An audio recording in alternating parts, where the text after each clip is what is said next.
Heyman Jewelry. Happy shopping, guys. Midwest Bank is now hiring in Lincoln. They have multiple banking positions open and are looking for dynamic individuals passionate about helping others and building relationships. With a family-friendly culture, competitive benefits, and unique perks, Midwest Bank is a great place to start a new career. Apply today at midwest.bank. Midwest Bank is an equal opportunity employer, member FDIC. The electrical workers of Local Union 265 are now hiring licensed journeyman electricians from $32.50 to $42.50 per hour with paid benefits. And if you're looking for a new career, they're hiring apprentices at $19.50 per hour with paid benefits. Call the office at 402-423-4497 to apply. Start your electrical career today. This is On the Block with Nebraska Basketball Hall of Famer and 9-year NBA vet, Eric Strickland.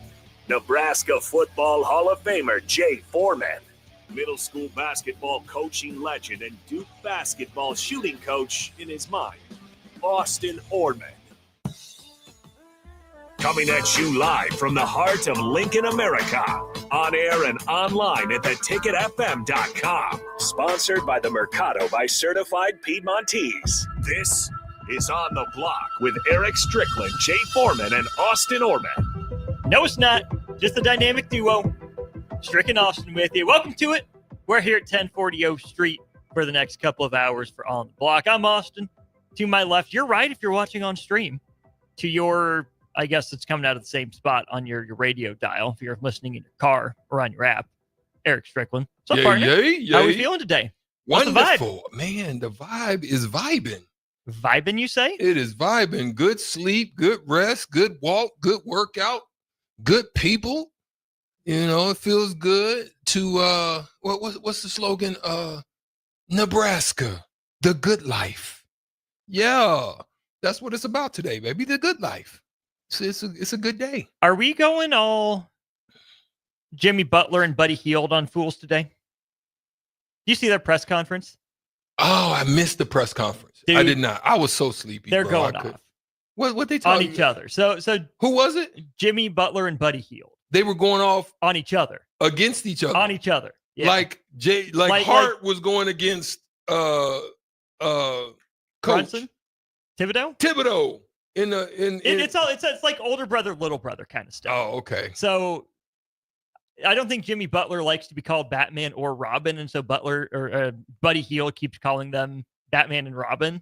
He doesn't like it, and there's something. Well, Buddy Hield came out in the wrong warm-up shorts yesterday, so you had to stop the game, go get the right shorts on, and then come back. And after the game, Buddy Hield was talking about Gary Payton the mitten, not the glove, and said something to the effect of, he does the stupidest stuff, he does the craziest stuff, and Jimmy looked at him and said, "You came out in the wrong shorts today."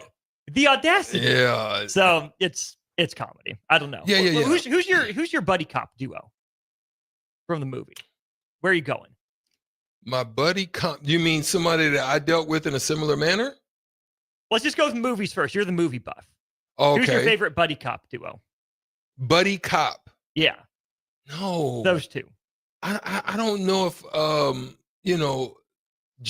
21 Jump Street, the remake of that was pretty cool. Blue Streak, I think. But one of the ones that I really liked, but it wasn't copy, not COPY. It was, COPPY. Yeah. Cops. Bill and Ted's Wonderful Adventure, I think. Excellent Adventure. Yeah, man. I watched that thing, man. I used to like that. Yeah. Excellent. Yeah, that was my thing. I like that duo. I like that combo. I think another one that I really like, and sometimes I have problems with sequels or trilogies because it's really tough. And I think we may have talked about this before. Let's re-engage real quick. 402-464-5685. Which movies to you have exceeded expectations in the trilogy or the what do they call it? I just said it. Sequel. The sequel. right? Which ones have exceeded? Which movies that you've seen have exceeded that? Like for example, I actually thought Dune 2 was actually pretty good, just as good as the first one. I actually thought. Can I just say, I thought they were going to use Austin Butler more, the nephew guy. Yeah. Kind of thought that was a bigger storyline than it ended up being. Then you thought, okay. Yeah, he popped in a couple times, and then all of a sudden, and that's it. Yeah. Yeah. Good movie, though. Don't get me wrong. I thought it was good. So, like, for example, Jaws 2 and 3, garbage. Friday the 13th, it got crazy. So what is the sequel to Friday the 13th? Is it Friday the 14th or Saturday the 14th? How does that work? I'm not even going to address that talk. That's kind of great. That's good though. There's definitely movies out there. Like for example, I don't think Empire Strikes Back was as good as New Hope for Star. Okay, that's Star a hot Wars. take. A lot of people have Empire as their favorite Star Wars. Really? Yeah. I couldn't twerk. I couldn't twerk it. Now, Return of the Jedi they came back with Return of the Jedi. I thought that was strong. That was a strong comeback. Mm-hmm. No, the only reason I think they liked that one was because Luke. Mandela effect. I am your father. And some of y'all will come on here and say, he didn't say that. That ain't what he said. It's no, I am your father. Yeah. Okay. I'm telling you. Mm-hmm. It's tricky. Yeah. I'm telling you. Yeah. Okay. Mandela effect. No, Anyway, let's I'm move right. on. You're wrong. From What- the text line, Axel Foley says his favorite buddy cop duo is from The Other Guys. Cops? What is it called? Beverly Hills Cop? Yeah. Axel Foley. Yeah. That's where you're going? Okay. I do like Other Guys with Mark Wahlberg and Will Ferrell. I'm a peacock. You got to let me fly. Did you like Miami Vice? Didn't see Miami Vice. No, they had the show. Now, I think the show was dope. Okay. They made Miami cool. But the movie, it was okay. Meeser says John Wick has the best sequels ever. No question. Hey, all of them. Now, Mission Impossible, for going as long as it's gone, I think it's done a pretty darn good job. I think they've gotten better. I think they've done pretty good. I think they actually done. Born, fine. Born Identity. Ultimatum, okay, all that stuff, Legacy. Yeah. They're fine. They were fine. But the ones that started to run me kind of was what's the one with Vin Diesel? All of the ones they had 10 of them. Oh, Fast and Furious. Fast and Furious. I have not seen a single Fast and Furious movie, and I just refuse think they're to above on 10 now right at this point. They got up to 10. Yeah, it's a little. That's a little. I mean, how far can you really go with that? Tater says Bad Boy 2 was the shiz, and I think Tommy Boy implanted the Luke I am your father line into our heads. I will say Rocky, until they got up to 5 and 6. Right. I think Creed. Rocky to 4 was good because I think, Creed's all right. Creed's good. But I think Rocky 1, better. 2, Mm-hmm. 3 with Clubber Lang. Yeah. And then with Drago. 4 with Drago. I think that those 4 were solid. Yeah. And you get after that, they kind of lost me. Riley W says Indiana Jones Negative. got a little too far. Yeah, they got a little bit left on me. Ohio Husker says Terminator 2 is the best Terminator. Think so? I don't know. What do you think? They lost me after 3. What about Alien? They've just kind of kept going with the Alien. Yeah, no. I think the first one was really good to me, and I did like Alien versus Predator. Now I actually did, and that's because I actually like Predator. I think Predator with the first one was absolutely dope. I actually think the second one was good with where they had Danny Glover in it. Mm-hmm. Okay, I'll tell you one that's good. Mel Gibson's with Danny Glover. What are they called? Help. So 402, this text line knows. Lethal Weapon. Lethal Weapons were dope. Yeah, you can run me Lethal Weapons all day. Brad says Transformers. Okay, that's just because I like them. A lot of explosions. I just like them. Disc Golf Jake, good to see you and Oliver yesterday for Takedown Tuesday. Disc Golf Jake says, bro, don't sleep on Frozen 2. Sounds like you've fallen asleep to Frozen 2 a time or two, Disc Golf Jake. Let's see here. Oh, Money G in Kansas says Sandlot. I don't know The about OG. sequels on the OG on Sandlot. Oh, the other ones with Joe Boo. Major League. No, first one only. Yeah. First one only. Yeah. For me on that one. Where are you at with Jurassic Park? I kind of like Jurassic Park, so I wasn't too bad. I think to me, I think there are movies that mess it up, i.e. Snow White. Whatever they tried to do with this new one, I think there are some of them that with the new technology can make it dope. I was a little bit disappointed on where Avatar went with the first one was absolutely amazing. But I think the technology was dope. I just don't, the storyline just missed me. Go ahead. I have not seen Avatar and I refuse to see Avatar. Why? Because it was so hyped. Everyone said, oh my gosh, it's so amazing. It's the best thing. And just on principle, I'm like, I haven't seen it. I'm way too late to see it. And there's no way it's going to live up to the hype. So I refuse to watch Avatar. Okay. The movie or the TV show. That's honestly. That's smart. Disc Golf Jake says Avatar is the same storyline as Dances with Wolves. Really? I don't know. I'm just saying with the text line saying Stricky. 0977 Lord of the Rings sequels were excellent. Yep. Okay. The boys there with it.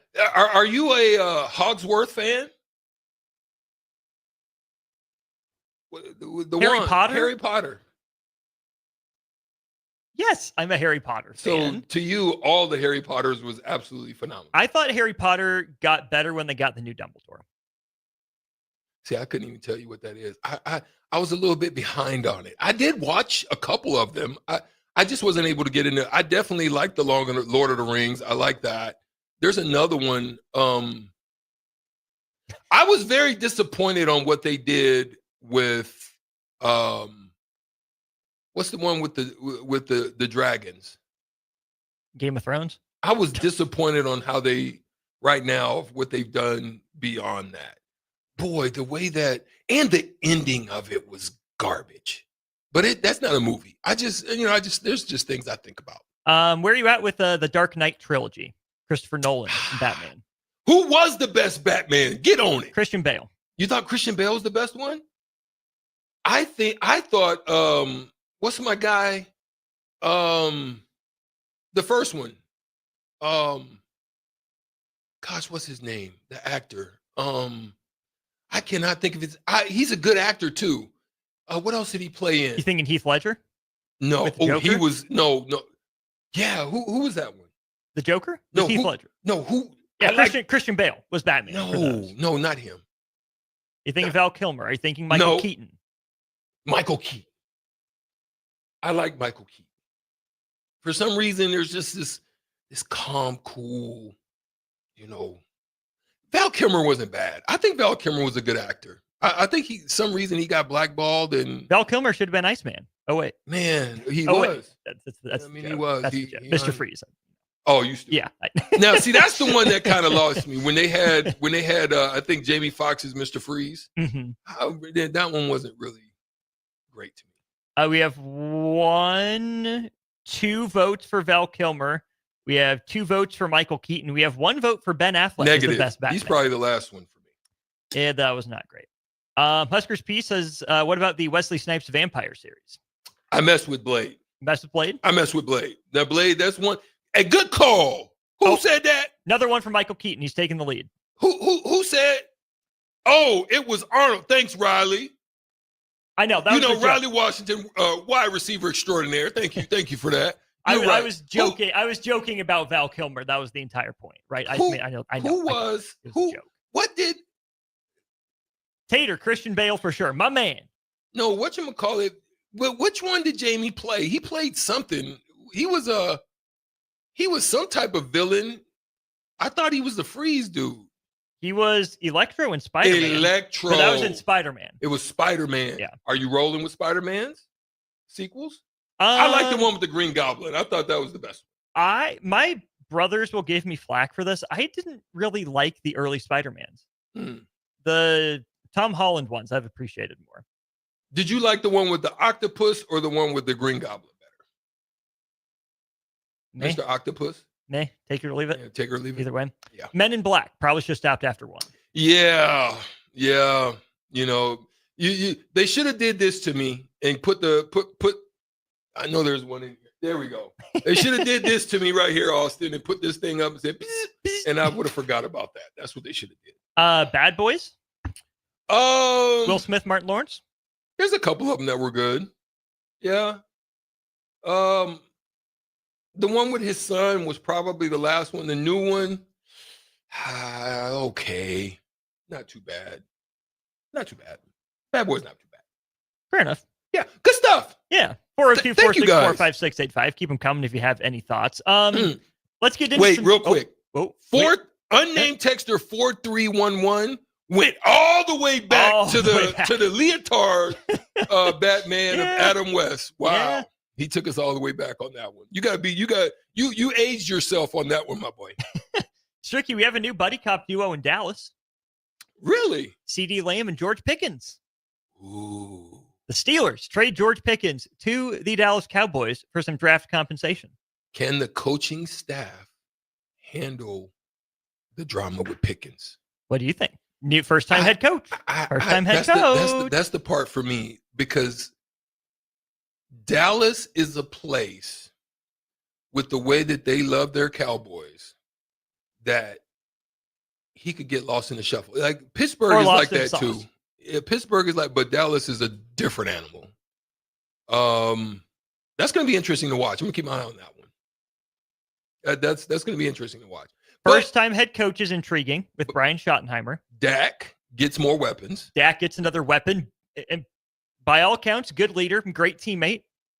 We'll see if he can rein in George Pickens. No Amari Cooper or Brandon Cooks in that room. Zach Martin just retired. I think Tyron Smith has been gone. DeMarcus Lawrence also gone in free agency. Stricky, that's a bet. Especially with Pittsburgh's track record of getting rid of receivers pretty much at the right time. They do. You know, they seem to have their finger on the pulse of when to get rid of guys. And I'm trying to, I found it from Warren Sharp. Antonio Brown, career high 15 receiving touchdowns in 2018, his last year in Pittsburgh. After Pittsburgh, he starts 7 games in 3 years. Who was that? Antonio Brown. Okay. Chase Claypool, 13 touchdowns in 2 full seasons in Pittsburgh. They traded him away in 2022. He started 5 games and has a total of 1 touchdown since then. Deontay Johnson, 25 touchdowns in 5 years with Pittsburgh. He was on 3 teams last year alone.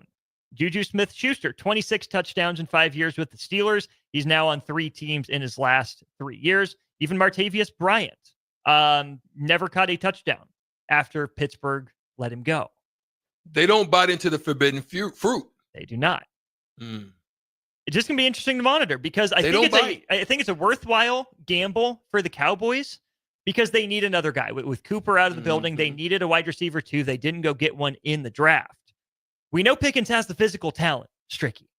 Yeah. If Dallas's culture is in place, more power to him. But I also understand why Pittsburgh would ship him out the door and say, you know what? We've done this before. He's not better than Antonio Brown. We did it to him. We'll find a way. Yeah, they do seem to have a pulse. Would you say that they have the pulse as well in the running back room?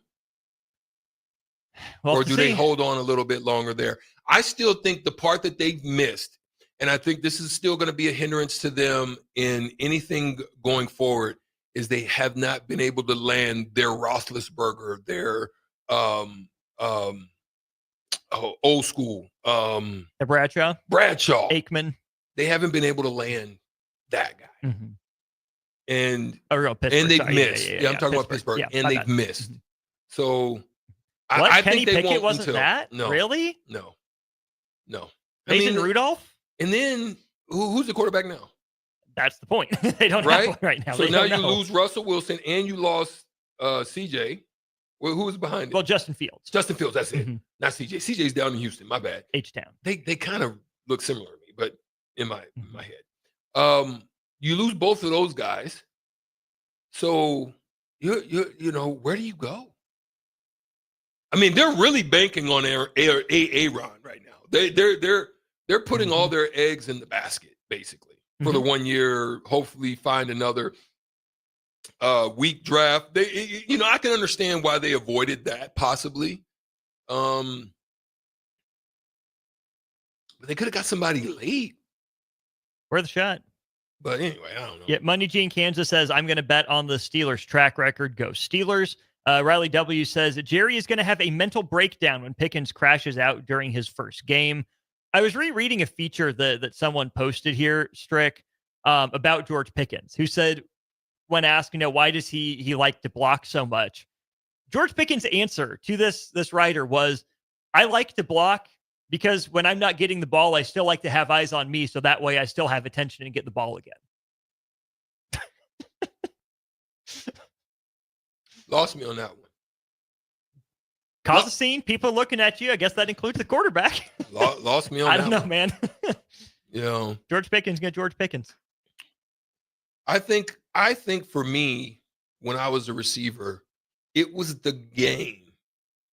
It was the bait. It was laying the traps. It was the setups. It was the physicality. It was the crack blocks. It was those things that kept me engaged when I wasn't getting the ball. You know what I'm saying? Yeah. So it was playing these games. It was the same thing. I think I had a way of doing that. I had a way of, if I'm sitting on the bench in a basketball game, of watching everything, observing everything, finding out tails, finding out shooting pockets. You know what I'm saying? How do they, if they hesitate with the right, I'm like watching all this stuff. I guess I was kind of wild. Maybe other people do it, but I know I was doing it. Watching guys with their hesitation and how they raise.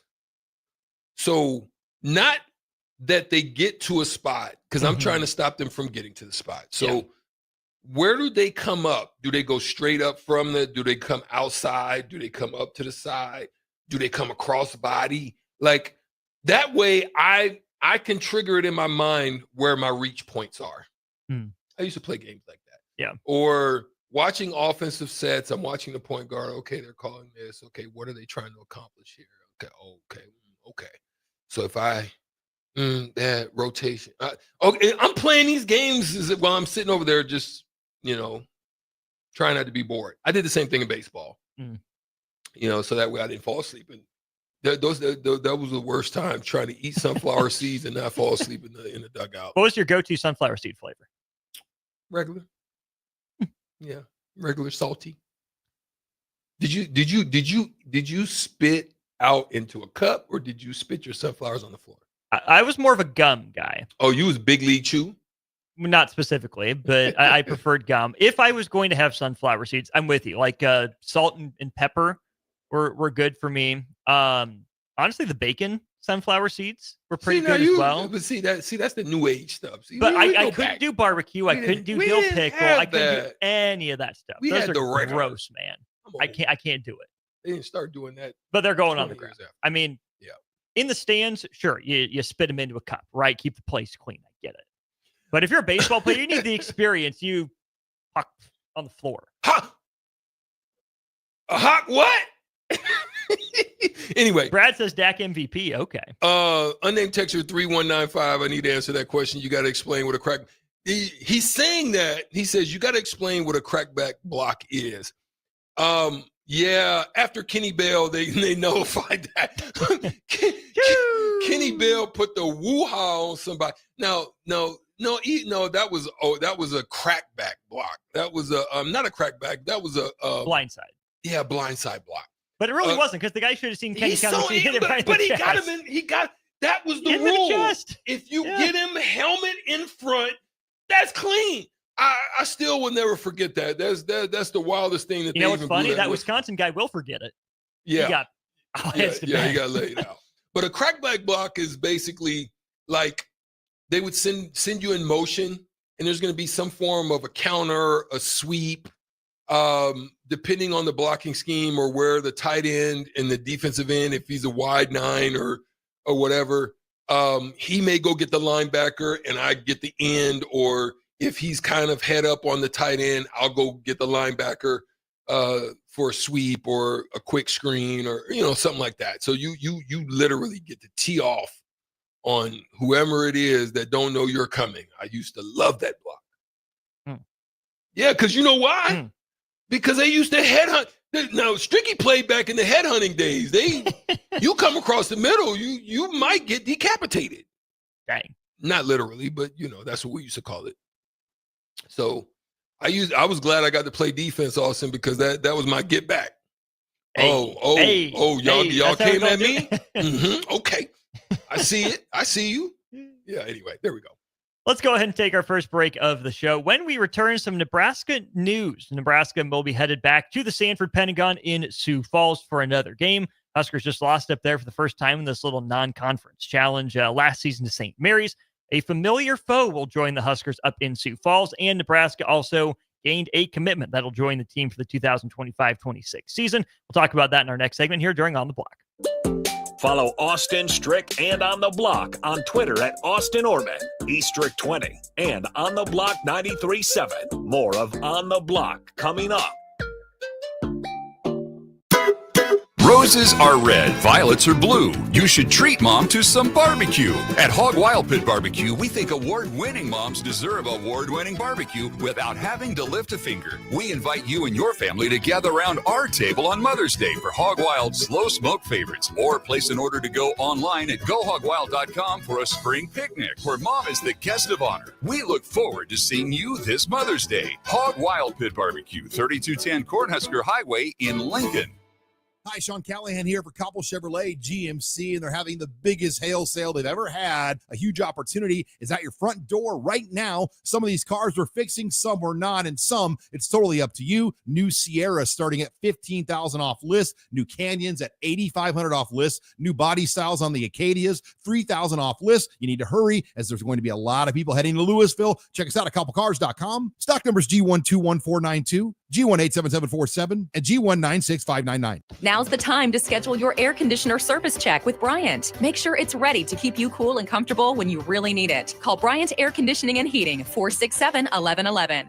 What's better than supporting your favorite radio station and eating delicious Nebraska-made products? Smoking Gun Jerky of Nebraska wants to highlight you, the listener, on the 93.7 The Ticket Wall of Fame at the store. Stop by the store at 48th and R in Lincoln and see their huge variety of small batch gourmet jerky. Or if you're not in the area and want to try some, go to smokinggunjerky.com and enter code EARLY for 10% off your purchase. It's the ultimate low-calorie, high-protein snack at Smoking Gun Jerky of Nebraska.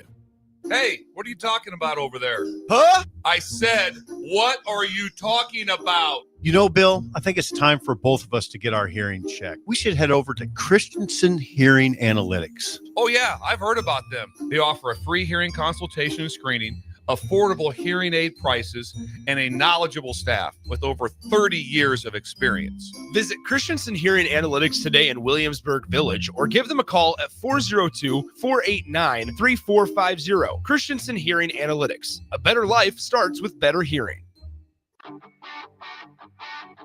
Gaina Trucking is hiring CDL Class A and B drivers. Their strong team culture makes it not a job, but a career. Gaina Trucking offers health, vision, and dental insurance, 401k with company match, an employee assistance program, and other bonus programs.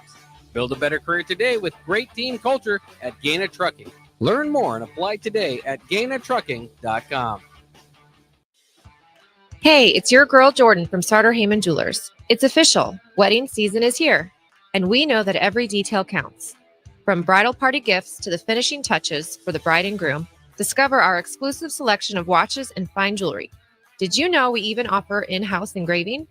Celebrate your special day with a personal touch and a timeless gift they'll cherish forever.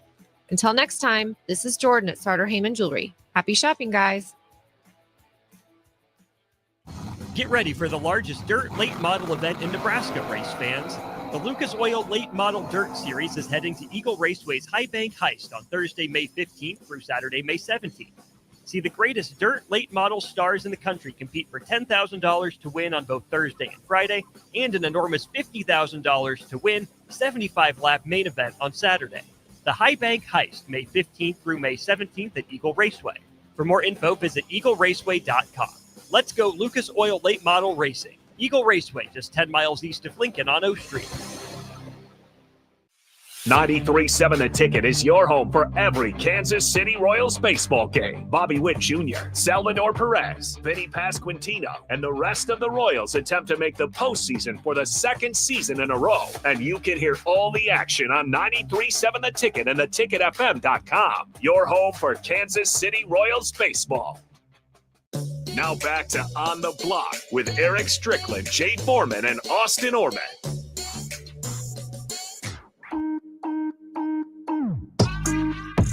Welcome back on the block with you here from 1040 O Street. Stop by, stay high. It is a beautiful day to be out for a walk in downtown Lincoln. If you find yourself on the corner of 11th and O, hop in, say hi, wave through the window, all of that good stuff. Would love to see you put a name to a face. Thanks for everyone chiming in on our Starter Heyman Jewelers text line. And, of course, a big thank you to the Mercado by Certified Piedmontese. Special ingredient butcher shop with 3 Lincoln locations and 1 up in Omaha. Check them out today. Tomorrow, Fired Up Thursday down south in Lincoln. Fired Up Friday coming your way at 84th and Havelock starting at 11. One more text, Ricky, before we get on to some Nebraska basketball stuff.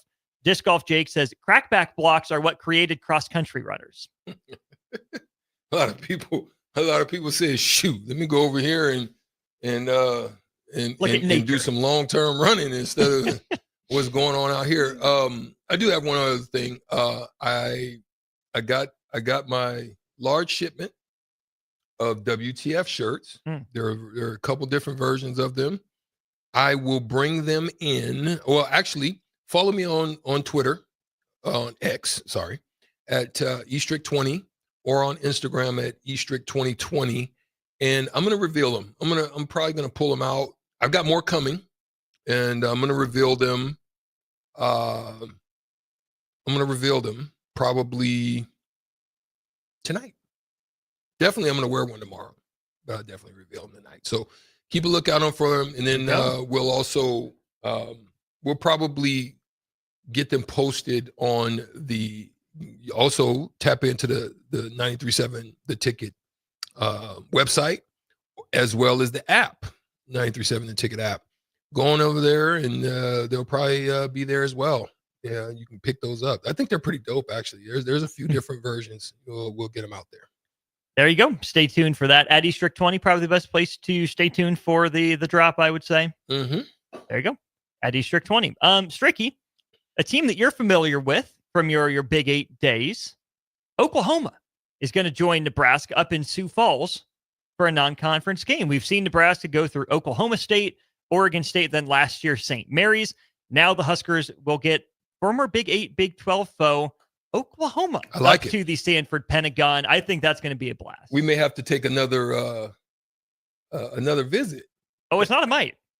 Your boys are up there. Yeah, we had a good Whether time. it's this credentialed media or just watching, your boys are up there. That's Austin an easy trip. That's a fun trip. No question. We had a good time up there.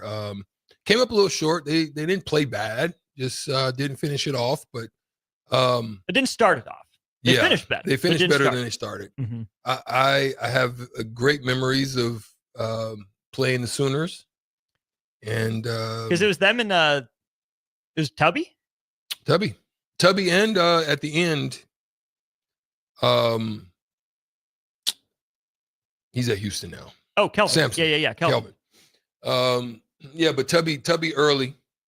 I think Kelvin was late. Would have been. Yeah, it was late. But yeah, man. What do you remember about those games? They were always high intensity, a lot of running, up and down, 94 feet, get after it. They got after us. We got after them. We ran them. They ran us.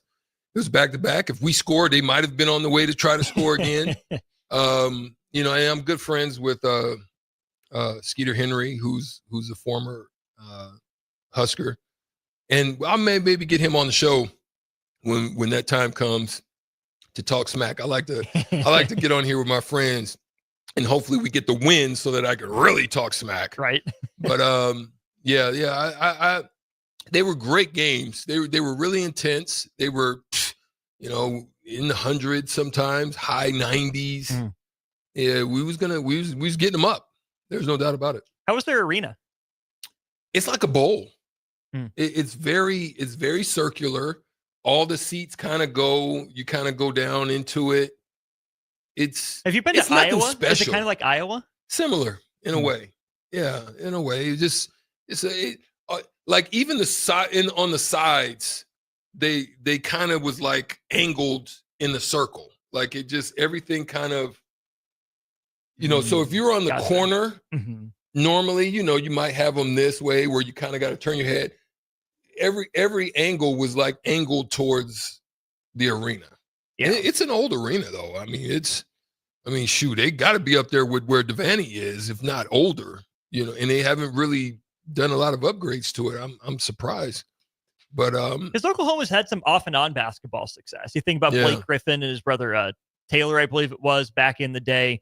Think about Buddy Hield, who we brought up in the first segment, his run to Oklahoma, Trey Young right after that. And then it's just kind of they've been okay. They've been fine. Jeremiah Fears was fun for them this year. They went undefeated in the non-con right before that. Yeah.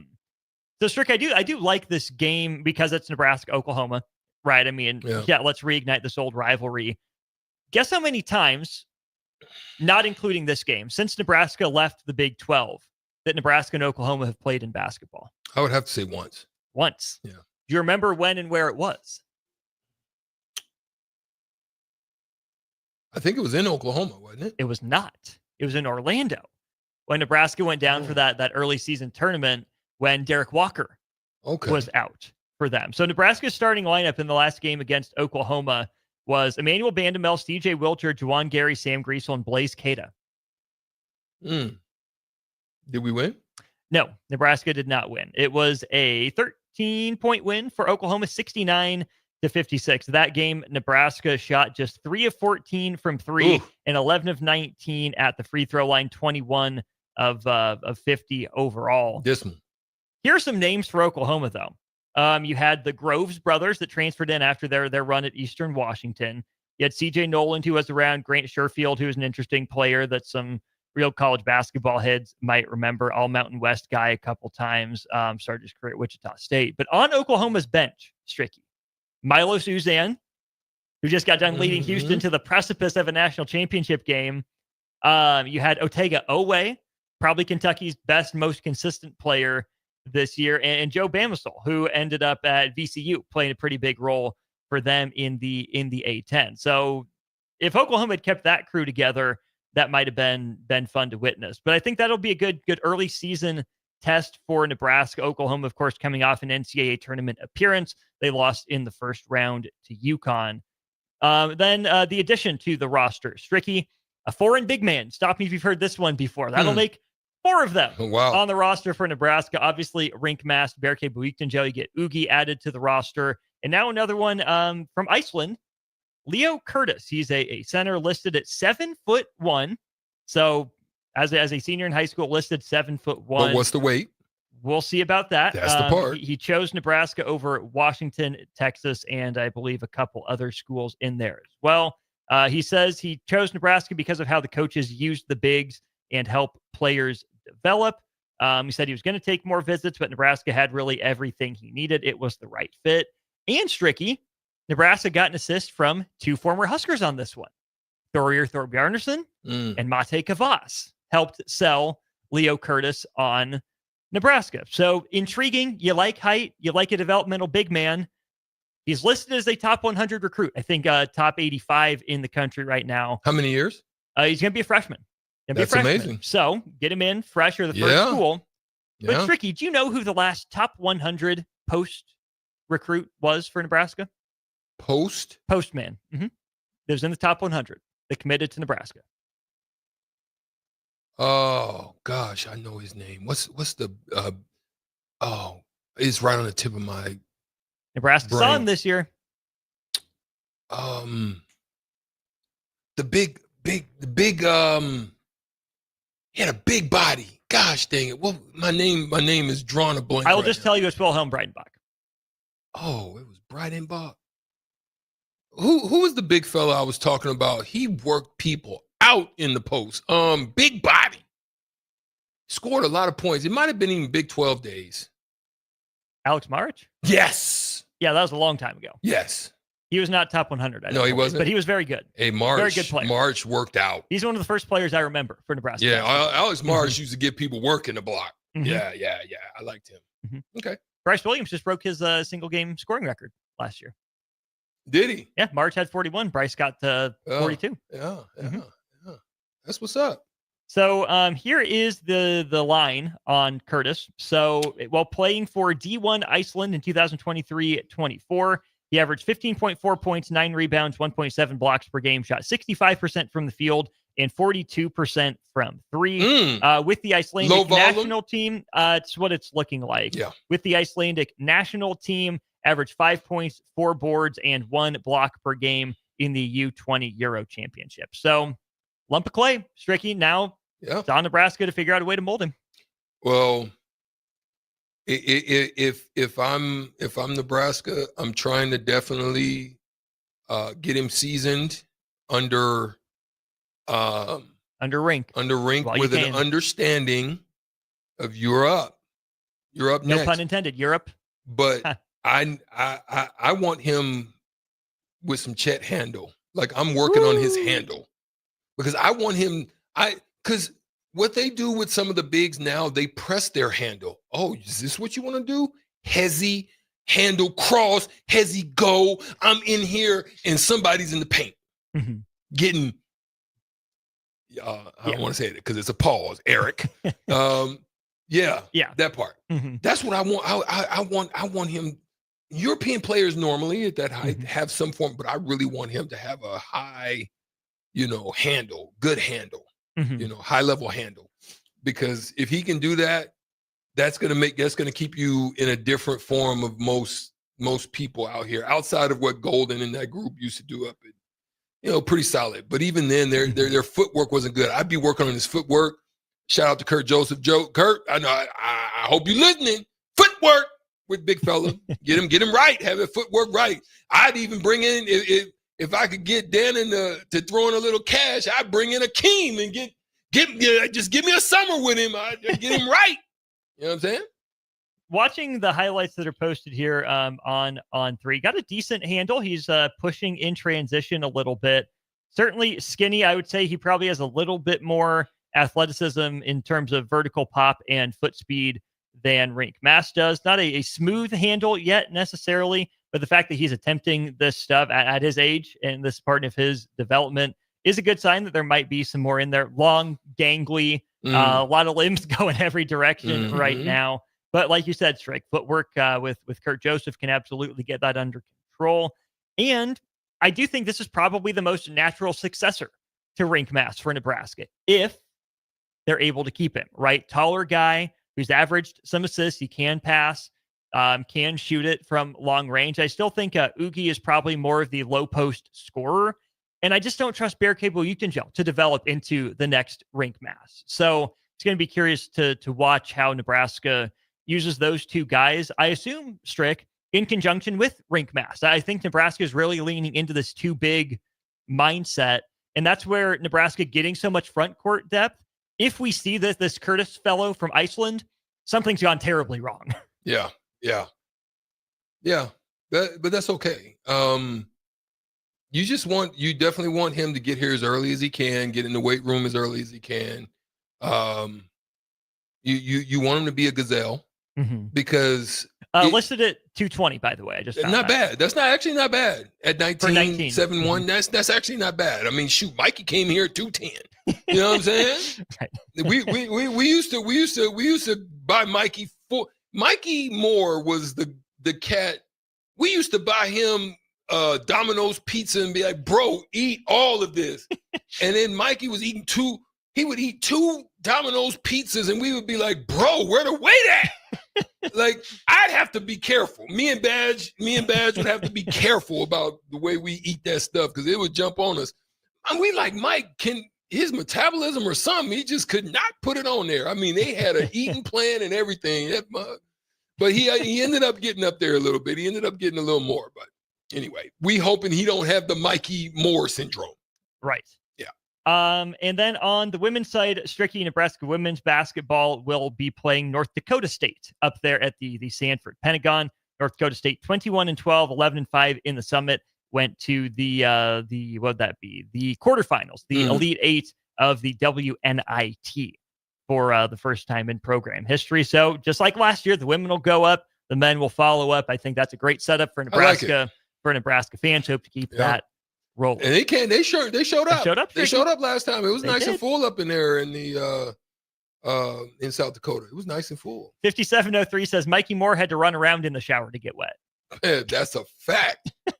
Mikey, I couldn't understand it. I'm telling you, we would throw food and snacks, and I'd be mad because he could eat all the garbage he wanted to and just would not get on him. I'm like, man, bro. I just wish I could tell that have that transfer power. Just give me a little bit. I don't want it all. Go on Monstars. Yeah, I don't want it all. I just want a little bit. Just give me a little bit of that metabolism you got working over there. You know what you do want though? All the smoke for shootout. It's my turn. You got me last. Nick got me last week. That was not me. It's all right. Don't put that on me. I see how they do it. He's gone today. You're safe. Y'all know how y'all do it, but it's okay. 402-464-5685. Give us a call on our Honda of Lincoln hotline. We need a contestant for the shootout with Strick, brought to you by Buffalo Wings and Rings. We'll play the game show, wrap up hour one of the show after this. Download our app by searching for 93.7 The Ticket in your app store to stay in touch and listen all day wherever you are. More of On the Block next on 93.7 The Ticket and theticketfm.com. Your new Total Wine in Lincoln has the largest selection of wines, spirits, and beers, plus totally low prices and friendly service from our helpful guides. With over 8,000 wines, 4,500 spirits, and 2,500 beers, you're sure to find your favorites and something new. You can even order delivery, in-store, or curbside pickup. Find what you love what you find. Only at Total Wine and More. Now open in Lincoln next to Gateway Mall. Drink responsibly, B21.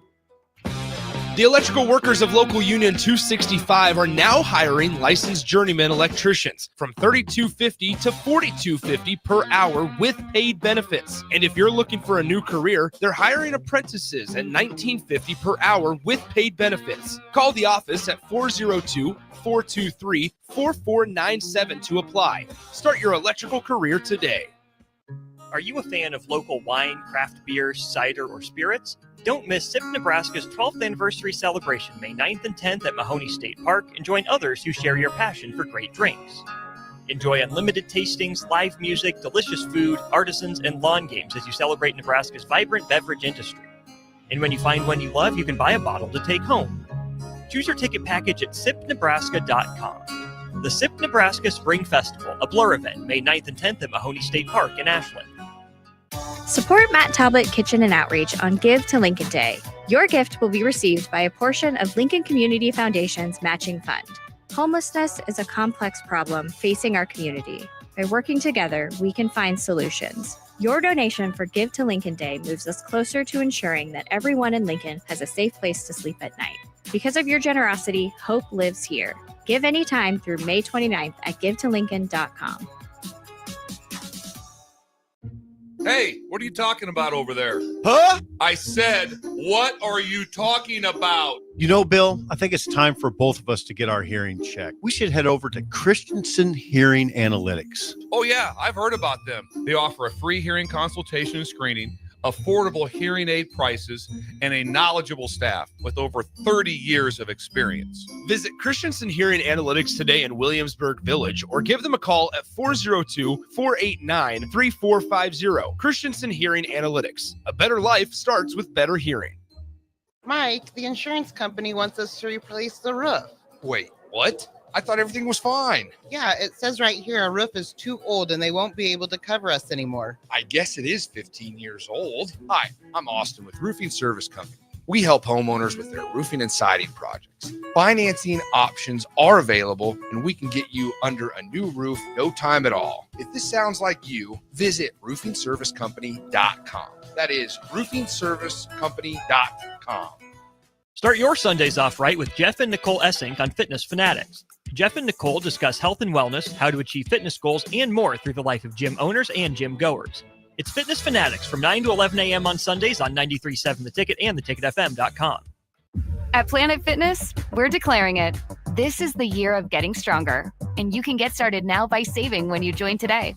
We have all the best-in-class equipment you could ever need, and you can work out your way on your time at any convenient location near you. Most open 24 hours. So let's do this. Join Planet Fitness today and save. Just $1 down, $15 a month. Find your nearest club and join today. Deal ends Friday, May 16th. See Home Club for details. It's time to play Shootout with Strick. Call now, 464-5685, to take your shot against Eric Strickland. Shootout with Strick. Brought to you by Buffalo Wings and Rings. Time to play the game! We are playing the game courtesy of the great people at Buffalo Wings and Rings. They've got a couple Lincoln locations for you to check out. Just down the street from us at 68th and O, that's where we hang out for March Madness, for the Super Bowl, sometimes in our spare time just for fun. Really appreciate them and everything they do for us at the Ticket. They also have a location down at 40th and Old Cheney. When I used to live in that area, was appreciated going there just up the road from me. But let's head to our Honda of Lincoln hotline, guy that's been active on our text line, active on our phones now. Tater, what's good? Hey, everything's good, man, except for my wife's car. Oh, no. A1 Automotive. A1 Automotive. There you go. A1 Automotive is what I need. I got the whole dash tore apart. I'm thinking I'm never going to get this back together. There's 15 parts and 100 screws, but I just want to play the game show now. So yeah, I'm feeling generous. Hopefully, and look, I'm going to play the game now, but I'm just saying, I don't know. I might be okay. Yeah, don't take it easy, buddy. All right, Tater, hold on the line. We'll get Stricky his 4 questions first, then we'll get to you, all right? Yes, sir. Okay, Stricky, NFL trades of this offseason. Your round starts in 3, 2, and 1. Who did the 49ers trade wide receiver Deebo Samuel to, the Ravens or the Commanders? Commanders. Yep. Who did the Bills trade defensive back Kaiir Elam to, the Cowboys or the Falcons? Falcons. It was Cowboys. Who did the Eagles trade defensive back C.J. Gardner-Johnson to, the Texans or the Titans? Titans. It was the Texans.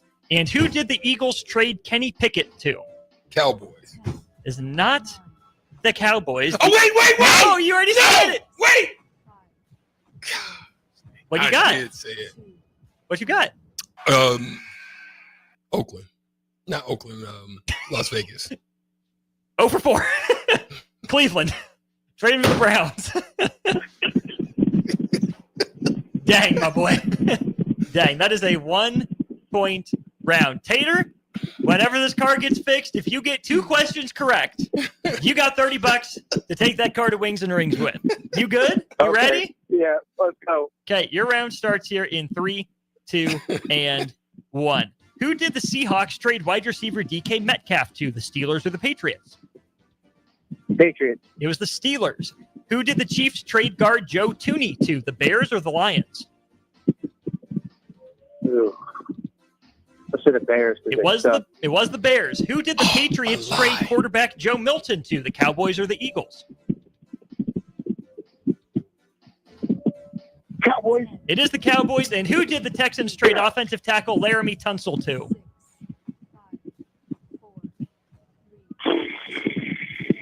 Dolphins.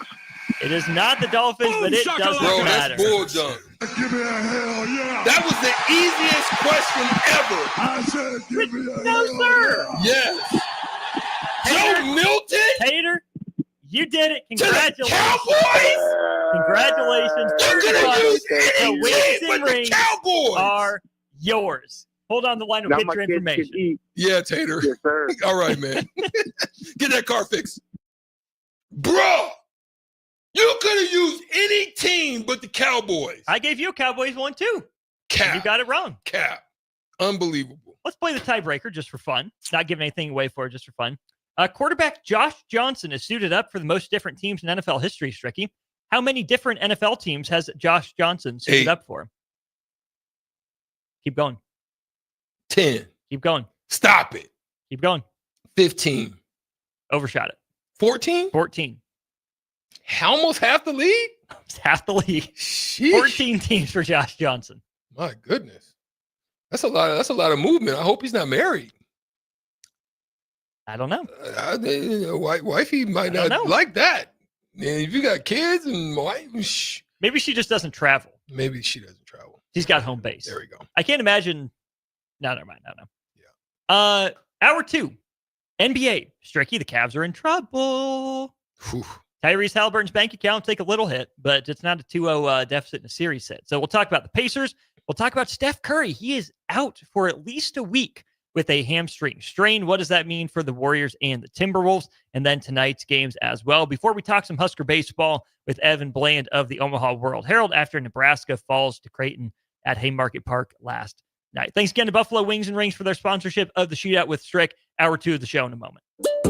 Follow Austin Strick and On the Block on Twitter at Austin Orman, eStrick20, and On the Block 93.7. More of On the Block coming up.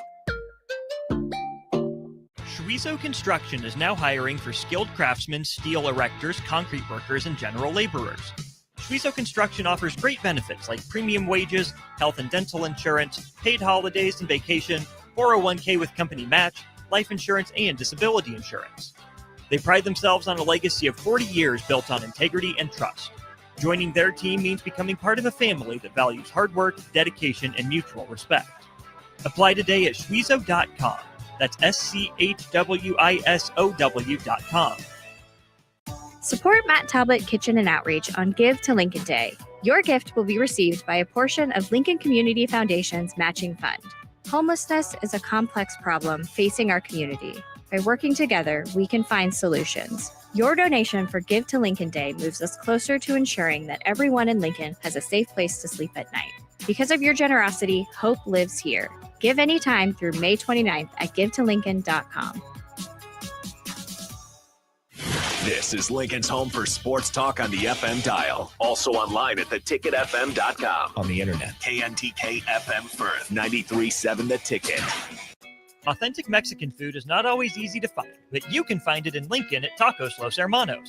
Their birria tacos are worth the drive from anywhere in town, but their chicken, chorizo, al pastor, and asada tacos are also worth the trip.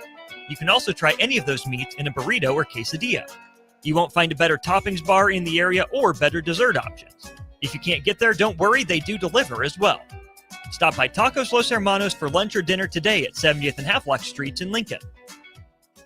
Billy Currington is back on tour. Friday, June 13th, Pinewood Bowl Theater at Lincoln's Pioneer Park. Live in concert.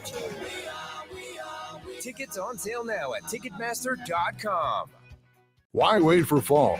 Deer season is here now at Landmark Implement. Through June 2nd, get up to $3,000 off select John Deere compact utility tractors or Gator XUVs, or choose 0% APR financing on the hard-working 4044M, 2 Series, 3D, and 3E compact utility tractors or full-size Gator models. There's never been a better time to get behind the wheel of a Deere. Hurry into Landmark Implement today and take advantage of these offers and experience the Landmark difference. Make your move fun and easy with the help of Movers and Shakers. Movers and Shakers is homegrown, female-led, and ready to help make your transition to a new space as seamless as possible. They excel at residential and commercial moving jobs, as well as offer home cleanouts and junk removal services. Moving into a new place is stressful enough, so let Movers and Shakers ease the transition. Give them a call today at 712-899-6265 or book your move online at www.moversandShakersNE.com today. Advanced Medical Imaging is the largest radiology group in Nebraska, located in Lincoln at 7601 Pioneers Boulevard. At Advanced Medical Imaging, they utilize state-of-the-art technology and blend it together with their compassionate, skilled team to guide you through every step. Whether it's an MRI, CT scan, or X-ray, their precise diagnostics help your doctor deliver the best care plan for you. Choose clarity and comfort in your life by choosing Advanced Medical Imaging, located at 7601 Pioneers Boulevard and online at amimaging.com. Garage doors can break down or quit working at the worst times. At Doors Plus, they understand that a broken garage door sometimes means repair and not replace. Sometimes, all you need to make your door like new again is a few bolts, a realignment, or even a new balance. Trust the pros at Doors Plus to handle your garage door repair the right way so you can get on with your busy schedule. Visit them online at DoorsPlusLLC.com or give them a call today at 402-590-5800. Doors Plus. Garage doors and more. Your home is your empire. Protect it with Empire Fence. Get a free instant quote with the online estimating tool at empire-fence.com. See an upfront estimate with no hidden fees. An Empire Fence can provide privacy and improve the appearance of your home. Keep kids and pets in or out of your yard. Increase security and add value to your property. Visit empire-fence.com now to view the stylish and maintenance-free possibilities for your home and get a free instant online quote. Let Empire Fence protect your empire. 93.7 The Ticket is your home for every Kansas City Royals baseball game. Bobby Witt Jr., Salvador Perez, Vinny Pasquantino, and the rest of the Royals attempt to make the postseason for the second season in a row. And you can hear all the action on 93.7 The Ticket and theticketfm.com. Your home for Kansas City Royals baseball. This is On the Block with Nebraska Basketball Hall of Famer and 9-year NBA vet, Eric Strickland. Nebraska Football Hall of Famer, Jay Foreman. Middle school basketball coaching legend and Duke basketball shooting coach in his mind, Austin Orman. Coming at you live from the heart of Lincoln, America. On air and online at theticketfm.com. Sponsored by the Mercado by Certified Piedmontese. This is On the Block with Eric Strickland, Jay Foreman, and Austin Orman. Stricky, the people are calling your performance in the shootout pitiful. Very pitiful. But I was feeling extremely generous today. I didn't mind losing today. Especially not to Tater. We appreciate Tater. I didn't even want to give you guys none. I'd much rather give it to Tater. So there. Take that. Take that. No Diddy. Do not. No. 402-464-5685 if you want to chime in, be a part of the show as we start talking some NBA during On the Block, brought to you by the Mercado by Certified Piedmontese. I'm Austin Orman. He is Eric Strickland. Where are we going first, Stricky? East or West? And let's go to the West Side. Okay, we're going to the West Side. Warriors prevail in game one, 99-88. No, we're going to go East. Too late. We already started. We're going to the beast of the East. Let's go to the East. Let's go. Come on, East. Let's go. Bruh. Interrupting my flow, my boy. Okay, fine. No. Let's go to the West. Where are we going? We're going West. Make up your mind. I'm like that guy standing at the crossroads and want to walk straight when there's a right or a left. Let's go West. Come on. Final answer? Final answer. Okay. 99-88. Warriors beat the Wolves. That makes it, Strick, every lower seed went on the road. Is that history? Snatch. History? Took game one. Historical. That is historical. There's not happened. That is something that is not happened. Not in any divisional, not in any semi, not in any final. That no one, well, there is no final. But since the league expanded to a 4-round format in 1975, it has never happened. That's crazy. First time in 50 years. What does that mean? What's the meaning? I think you can take something different away from every game. Right? I really think you can. It's not the same explanation. We didn't dig into the previous games, which we could have got into, but because they were debacles. They were getting to the cliff, looking over, and all I need to dive in for the win, and I froze and didn't jump. I want to get off. Now you got to climb down instead of jump down. Or the cops got just right up against the cliff. Yeah. But 99-88, Warriors take it down the Timberwolves. The story of this one, Strick, Steph Curry left in the second quarter. He had played 13 minutes, had 13 points on 9 shots. Left hamstring 13 and 13. 13 and 13. Hambone, have you heard? Yeah, mama got it in the back and bird. Yeah. Y'all don't remember doing that when y'all was kids? Y'all was too young. Hambone. DP know what I'm talking about. I know you back there, DP. DP knows what I'm talking about. Hambone. That's what happened to Steph Curry. He's expected to miss at least 1 week with the grade 1 left hamstring strain. An exact return will be based on how he responds to rehab. This is according to Shams Charania. But it's tricky. Tough. Steph has been in the league for close to 15 years now. Mm-hmm. This is his first muscle strain. Yeah. That he's gone on essentially the DNP coach's decision, DNP injured list for. Well, shoot. Just how incredible is that to go this long without one of those soft tissue muscle injuries? Well, I'm even going to go even further than that, Austin. I'm going to give him even more credit because of the fact that early on in his career, that was the one thing that there was a lot of hesitation about Steph was injury, ankle, just small, how durable, guard, right? Yeah. How durable can he really be? Mm-hmm. So I got to give him credit for one, the way that he kept his body in shape, flexibility, the things that he did, the minor injuries and how he was able to stay on top of those, not letting those expand in any form or fashion. Mm-hmm. Hamstrings are tricky, man. And that's the thing. Touchy. You don't know. Look, the technology is way better today, but and that's for a lot of different injuries, but the hamstring is just one of those ones where there's nothing you can really do to speed up that situation. Mm-hmm. You know what I mean? It really is a time situation. It's just like an Achilles. It's a time thing. You know what I mean? And that's a major muscle. Yes. Major muscle. Use, push. And as much as he runs around and as much as he uses his shiftiness and his ability to stop and change the direction to be able to create space, that's a tough one. But was there something else you want to add to that? Yeah. What does that mean for the Warriors? Well, let's just say for this particular game, Buddy Hield's eyes lit up like a Christmas tree. Mm-hmm. On the night before Christmas. It lit up like Rudolph the Red-Nosed Reindeer in the fog. It lit up like a flashlight in the midst of dark when everything is trying to get to you, like the movies where if you turn the light on, everything scurries, or when the roaches start running. When you turn, you got to be from the South to know about big roaches like that. But nonetheless, Buddy Hield's eyes lit up. 40 minutes, he got almost 20 shots. Choo! But 5 for 8 from 3. 2 of 11 from 2, but 5 of 8 from 3. Some big ones in the second half. No question about it.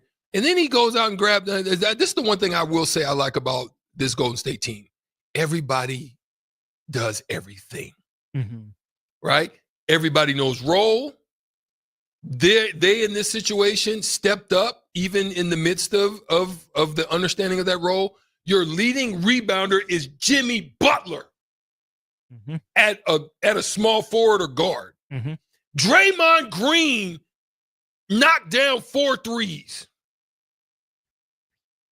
4. The fact that he took 10 is amazing, but 4 threes. Jimmy Butler leads in assists. Draymond second in assists. But they just, the defense was phenomenal because the fact that you held the Minnesota Timberwolves to under 90 points at home, that's amazing. But hear it again. They're coming off of rest. Yeah. And I'm telling you, that's a mental thing.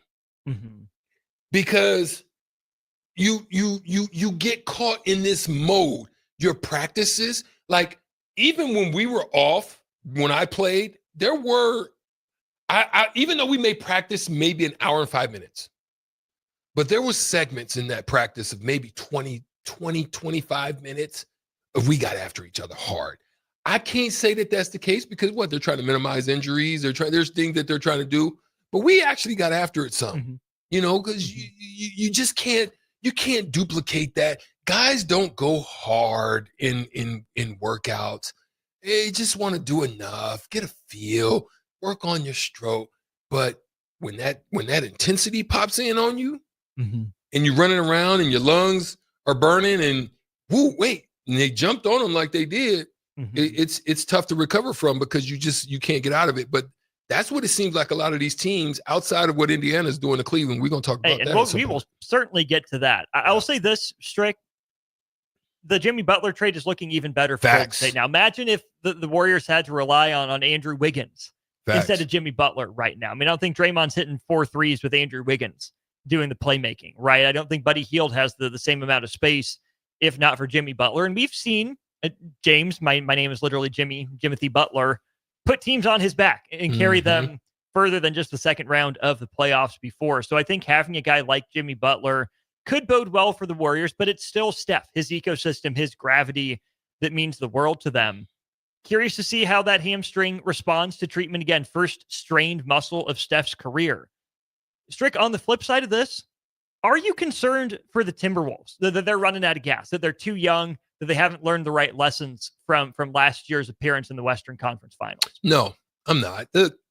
Look, one of the things we talk about a lot, especially with Husker basketball, is things you need to do in order to win games. How do you do it with a team that really doesn't have a bona fide star, so to speak? That's who Golden State is. Golden State's base. They have a bona fide star in Steph, but he's an older player. Yeah. I still think Jimmy gets busy, but like they all understand that this is not a one-man show. Everybody's involved. They all cut. They all set screens. They all defend. They all help. So they do everything as a unit. Now, here's the thing. What are the things we talk about as Huskers? We talk about differentials. What was the differentials in this where there's two. I got two for you, and I'll let you respond. What are the differentials in this game that led to Golden State winning it the way that they did, with all things being equal? It was they shoot 43% from three, and doggone Minnesota couldn't buy a bucket in the farmer's market. For the second game in a row. Right? Terrible. You can't shoot 17% when you shoot high volume. They didn't shoot as many as Golden State because that's just what they do, but they still shot 30. And you shoot under 20%. Now, here's the other part. You lose the rebound battle on top of that. But then they had a couple of situations where your dominant factor in the win on what you did against your previous opponent was dominate in the paint. And Gobert was the guy that did it for you. You didn't go to him at all. Against a small team. And he had a couple of instances where he got down there and he put Jimmy in the rim a couple times. Yeah. Even the announcers was like, why aren't they doing this more? And so you got to ask, the staff for the Minnesota Timberwolves, what's going on? I think there's going to be a change in that, especially with Steph being out. There's going to be an adjustment, and I think that's going to be one of them. Really, to me, I think that's a big adjustment for Minnesota, but also, will their shooting numbers get back to normal? I mean, Strick, 5 of 29 from a team that was above average shooting probably won't happen again, except that it happened in their previous game. They were 7 of 47 from 3 against the Lakers. 7 of 47. That makes them 12 of, if my math is correct, 12 of their last 76 from 3-point range. They better get in the gym. Now, hit the gym, get it right, make sure those legs are where they're supposed to be, because we know in this room, shooting comes from the legs, not the arms, not the chest, right? A lot of working parts, but get the legs right. I don't know if that shooting regression is going to hold up. And I'm still worried for Golden State, even though they stole game 1 on the road. I don't think Minnesota is going to continue to shoot this badly. Maybe Minnesota's hit the wall and they're at the end of the road and their legs are gone. They're getting good shots. But they're getting pretty good shots, even against a decent defense in Golden State. So if I'm the Warriors, especially with Steph out, even if Minnesota just shoots normal percentages, this could be another long series. No doubt. No doubt. Agree. Shaping up to be less of a long series. What we got going on there? What do you mean? Cookies. Oh, graduation, Stricky. See the cap? Graduation. I need cookies. Shout out our own Ellie graduating this weekend. Yay! Ellie. Ali Oxenfree. Ellie Oxenfree. Stricky. Yeah. How about them Pacers? Boy. They did it again. They escaped the Bucks in the first round. They escaped the Cavs in the second round. They're down 7 points with a minute to go, and they come back and win. What is going on with Pacers Devil Magic right now? What is it? Yeah, it's definitely some Indianapolis juju going on. And they're able to pull it out once again. Maybe it's inspiration from Halliburton from what happened with his dad. He goes on the road, he No distractions, no issues. You play your best ball. You ain't dealing with all the problems. You handled it up front. You addressed him, and stayed true to your team. So you didn't allow it to become a distraction. It died out in the wind because you faced it head on, and now you're able to focus. Halliburton's playing some good ball right now. And then in which Miles Turner didn't really show up in the last series, he comes through in this game. Now you have 6 guys in double figures, bro, on an NBA team. Yeah.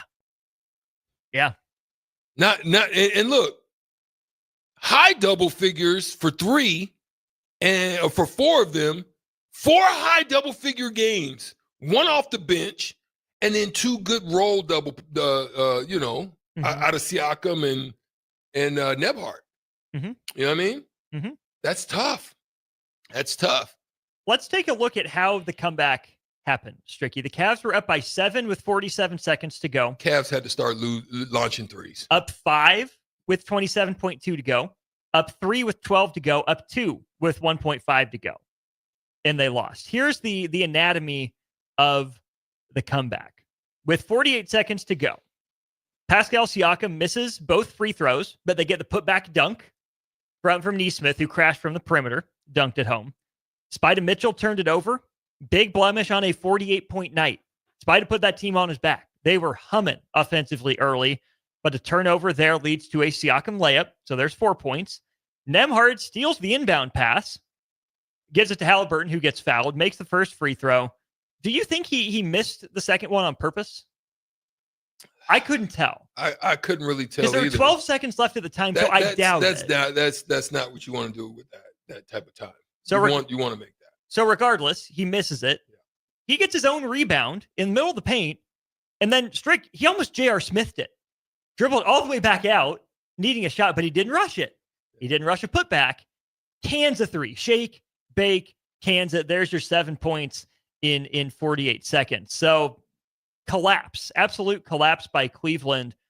What does that mean, Stricky? This is from Shane Young of the NBA. In NBA history, the road team has taken a 2-0 lead 43 times. Guess how many of those 43 series the road team has finished out? Say it again. In NBA history, the road team in the playoffs has taken a 2-0 lead in a series 43 times. How many of those 43 times has the road team finished off the series by winning it? 40. 38. I knew it was. I knew it was still a high number. Really good. Mm-hmm. And then, regardless of home court, any team leading 2-0 in a playoff series is 323 out of 351. Cleveland's in trouble. They're in trouble. Stricky, they were down at least 2 starters and 3 key players. Evan Mobley being out, Defensive Player of the Year, doesn't help them. Darius Garland still out, didn't help, and DeAndre Hunter, who they acquired in a trade. But because of that, this one's going to sting even more. Yeah. Cleveland was rolling in that first quarter, up 32-15. I think they hit the first bucket of the second to go up by 20 early in the second quarter. And they couldn't finish it out. Yeah, you're down 3 starters, but the fact you got up by 20, you were rolling, you were clicking, and you let that one slip, that's going to sit with them, isn't it? Well, the issue is, okay, the way you get back into a game, if you're down significantly and time is erasing quickly on you, mm-hmm. you have to attack the glass. You have Create to attack rebound. Mm-hmm.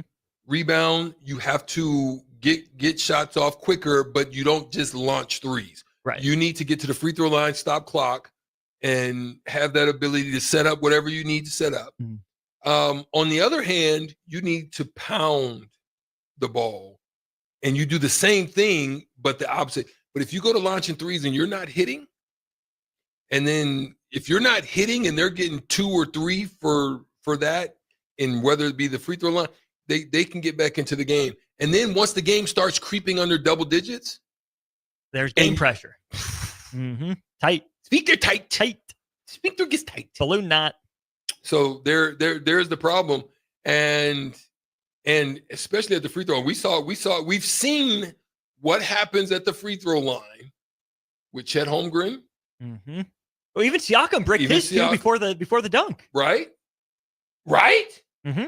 we've seen Boston what happens. didn't exactly fill it up against the Knicks. It does something to you. Then playoff games mean so much more because it's not only that you're fighting for a championship, but that money looks good when you get that fat playoff check to go to the conference finals or the final. Ooh, you can buy property with that check. For real. The doggone per diem even be so lovely. But anyway. Saw this on Twitter as well from someone who's doing some NBA stats in Raptors universe. The fourth 20th point comeback win of one postseason, most since they started tracking this sort of thing in 1997. Thunder were down 29 against Memphis in Game 3 in the first round. Pacers, second time they've done it, they were down 20 in Game 5 against Milwaukee. Knicks, who we touched on briefly, down 20 to Boston in Game 1 of the Eastern semis. And then the Pacers down 20 in Cleveland tonight. Stricky, obviously, you don't see this many 20-point comebacks every year or every series, right? But what is it about this modern NBA and these players that makes 20 points maybe more attainable now than it was 15, 20 years ago? It's the threes. It's the threes. As long as you're disciplined in your box out principles, long shots equal long rebounds equal opportunities for quick baskets on the other way. That I think that's probably been one, they shoot quicker now, whereas in our day it was really set up, big man touch, in and out. So we were trying to get the ball up to get into a system. Now they're getting the ball up to get into a shot. You see the difference? Distinct difference. Right. So we were normally taking shots, hence why we wasn't scoring up in the 140s and so forth and so on. We were getting into something because we wanted Shaq to get a touch. We wanted Sabonis to get a touch. We wanted David Robinson or Tim Duncan to get a touch. We wanted Rick Smits to get a touch. You know what I'm saying? Now, if they weren't getting touched, it was still a system. It was pick and roll to this, to a reversal. Then the second one is really where we're looking for action. We weren't necessarily looking off first dribble or looking for the 6-second dribble 5 times between the legs to a James Harden 2-step. We weren't doing that. Right. So there was some differences in how we got there. Couple games in the NBA tonight, then Stricky. It'll be the other half of the brackets. Knicks at Celtics and Nuggets at Thunder. Which road team needs the 2-0 lead worse? Who's game 2 more important for, the Knicks or the Nuggets? And let me make sure. Both home teams favored by 10.5, by the way. Who needs it better or what? Who needs it more, Knicks or Nuggets in game 2? I think the Knicks do. I think the Nuggets can play a style that can take you deep into a series. I think the Knicks have more of an opportunity to follow. Hence, Bridges then disappears again. When Bridges plays well, Knicks do well. Bridges plays garbage. They were able to pull it off, but they have more guys capable of doing garbage things than I think the Celtics do, because the Celtics can have Tatum or Brown falter, but then West can step up. I mean, not West. Gosh dang, I hate when I do that. White. Porzingis. Somebody else. Holiday. Yeah. Pritchard. They have They have guys that can fill voids more so than I think, because Hart in and out, Anunoby, shaky. Yeah. You know what I'm saying? Towns, he can disappear like James Harden sometimes. So you've got more variables, I think, for the Knicks. So I think they need it more. I'm with you in lockstep. I think the Knicks have more to prove that game 1 wasn't the fluke, right? If the Knicks back it up tonight, I think series is on. But Boston has a game where they just forget how to play basketball. They get too math nerdy on you. They do that pretty much once a series. So right now, they just got it out of the way in game 1. I'm curious to see how that goes, but Nuggets are battle tested. Thunder have some scars, Stricky. Thunder were the top seed last year. Didn't get it done. in the second round. So I think there's some scars there for the Thunder they got to work through. It's going to be interesting if they come up short, what happens in the aftermath. Yeah. But they got assets to do it. You know, to me, like, what better can you do? You have a very deep team, but they've got options. So we'll see what happens in the aftermath if it does happen. We'll talk about it tomorrow. We're going to take a break. On the other side, we'll talk some Husker baseball with Evan Bland of the Omaha World Herald. Huskers done in the midweek after a loss to Creighton last night. 2 Big Ten series remaining, including final home weekend of the year against Michigan. We'll talk about all that and more with Evan Bland momentarily.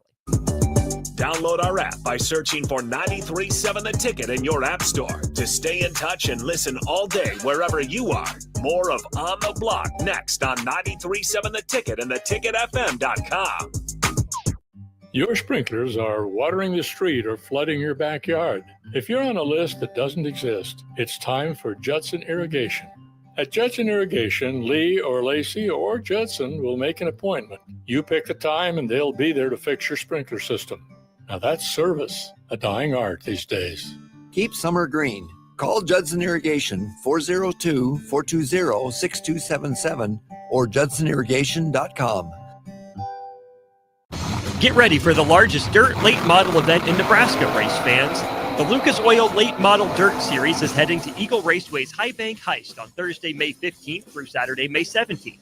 See the greatest dirt late model stars in the country compete for $10,000 to win on both Thursday and Friday, and an enormous $50,000 to win 75-lap main event on Saturday. The High Bank Heist, May 15th through May 17th at Eagle Raceway. For more info, visit eagleraceway.com. Let's go Lucas Oil Late Model Racing. Eagle Raceway, just 10 miles east of Lincoln on O Street. Jack Russell of Farm Bureau Financial Services is here to help you protect things that are most important to you. Whether it's your home, your family, or your future, Jack Russell has the proven experience to get the job done while developing authentic relationships with you. Give Jack a call today at 402-421-9100. Again, that's 402-421-9100. Or visit one of his 2 locations in Lincoln or Seward and learn how you can excel in the complicated world of insurance. Jack Russell of Farm Bureau Financial Services, a trusted and well-respected representative since 1999. Rashawn Jackson here for Bauer Underground, who has been serving local contractors and utility contractors all across the state since 1997. When you see the black and white trucks, you know the baddest dudes in the business have arrived. Bauer is currently looking for equipment operators, laborers, diesel mechanics, and aerial linemen. Join the brotherhood built on hard work, authentic people, and pedigree of success. Bauer, a family-friendly company who reminds you, go Big Red! This is it, Husker fans, your final chance to see Nebraska baseball at home this season. It starts Tuesday, May 6th with a huge rivalry matchup against Creighton. Then it's a Big Ten showdown as the Huskers host Michigan May 9th through 11th. Every game matters and your support can make the difference. Great seats are still available, but they're going fast. Get your tickets today at huskers.com/tickets or by calling 1-800-8-BIG-RED. Take control of your health with the DASH scan at Advanced Medical Imaging. The DASH scan is a full-body MRI designed for advanced health screening. This dynamic approach provides exceptionally sharp images across multiple organ systems, helping to detect potential concerns early. With minimal radiation and no invasive procedures, the DASH scan offers a safe, comprehensive look at your health. Plus, results are delivered faster than ever, giving both patients and physicians confidence in screening and diagnosis. Your health is too important to wait. Schedule your DASH scan today at Advanced Medical Imaging. Visit amimaging.com or call 402-484-6677 to learn more. Select Plumbing and Utility has been serving Lincoln and the surrounding area for 14 years, and they're not slowing down. Select Plumbing and Utility handles all your plumbing needs from faucets and water heaters to full renovations, and they can even help with your heating and cooling needs. They're also Lincoln's underground experts, repairing and replacing broken underground water and sewer lines since day one. Contact Select Plumbing and Utility today at 402-560-6197, assuring excellence in every situation, opportunity, and challenge. That's 402-560-6197. Are you a fan of local wine, craft beer, cider, or spirits? Don't miss SIP Nebraska's 12th anniversary celebration May 9th and 10th at Mahoney State Park and join others who share your passion for great drinks. Enjoy unlimited tastings, live music, delicious food, artisans, and lawn games as you celebrate Nebraska's vibrant beverage industry. And when you find one you love, you can buy a bottle to take home. Choose your ticket package at sipnebraska.com. The SIP Nebraska Spring Festival, a Blur event, May 9th and 10th at Mahoney State Park in Ashland.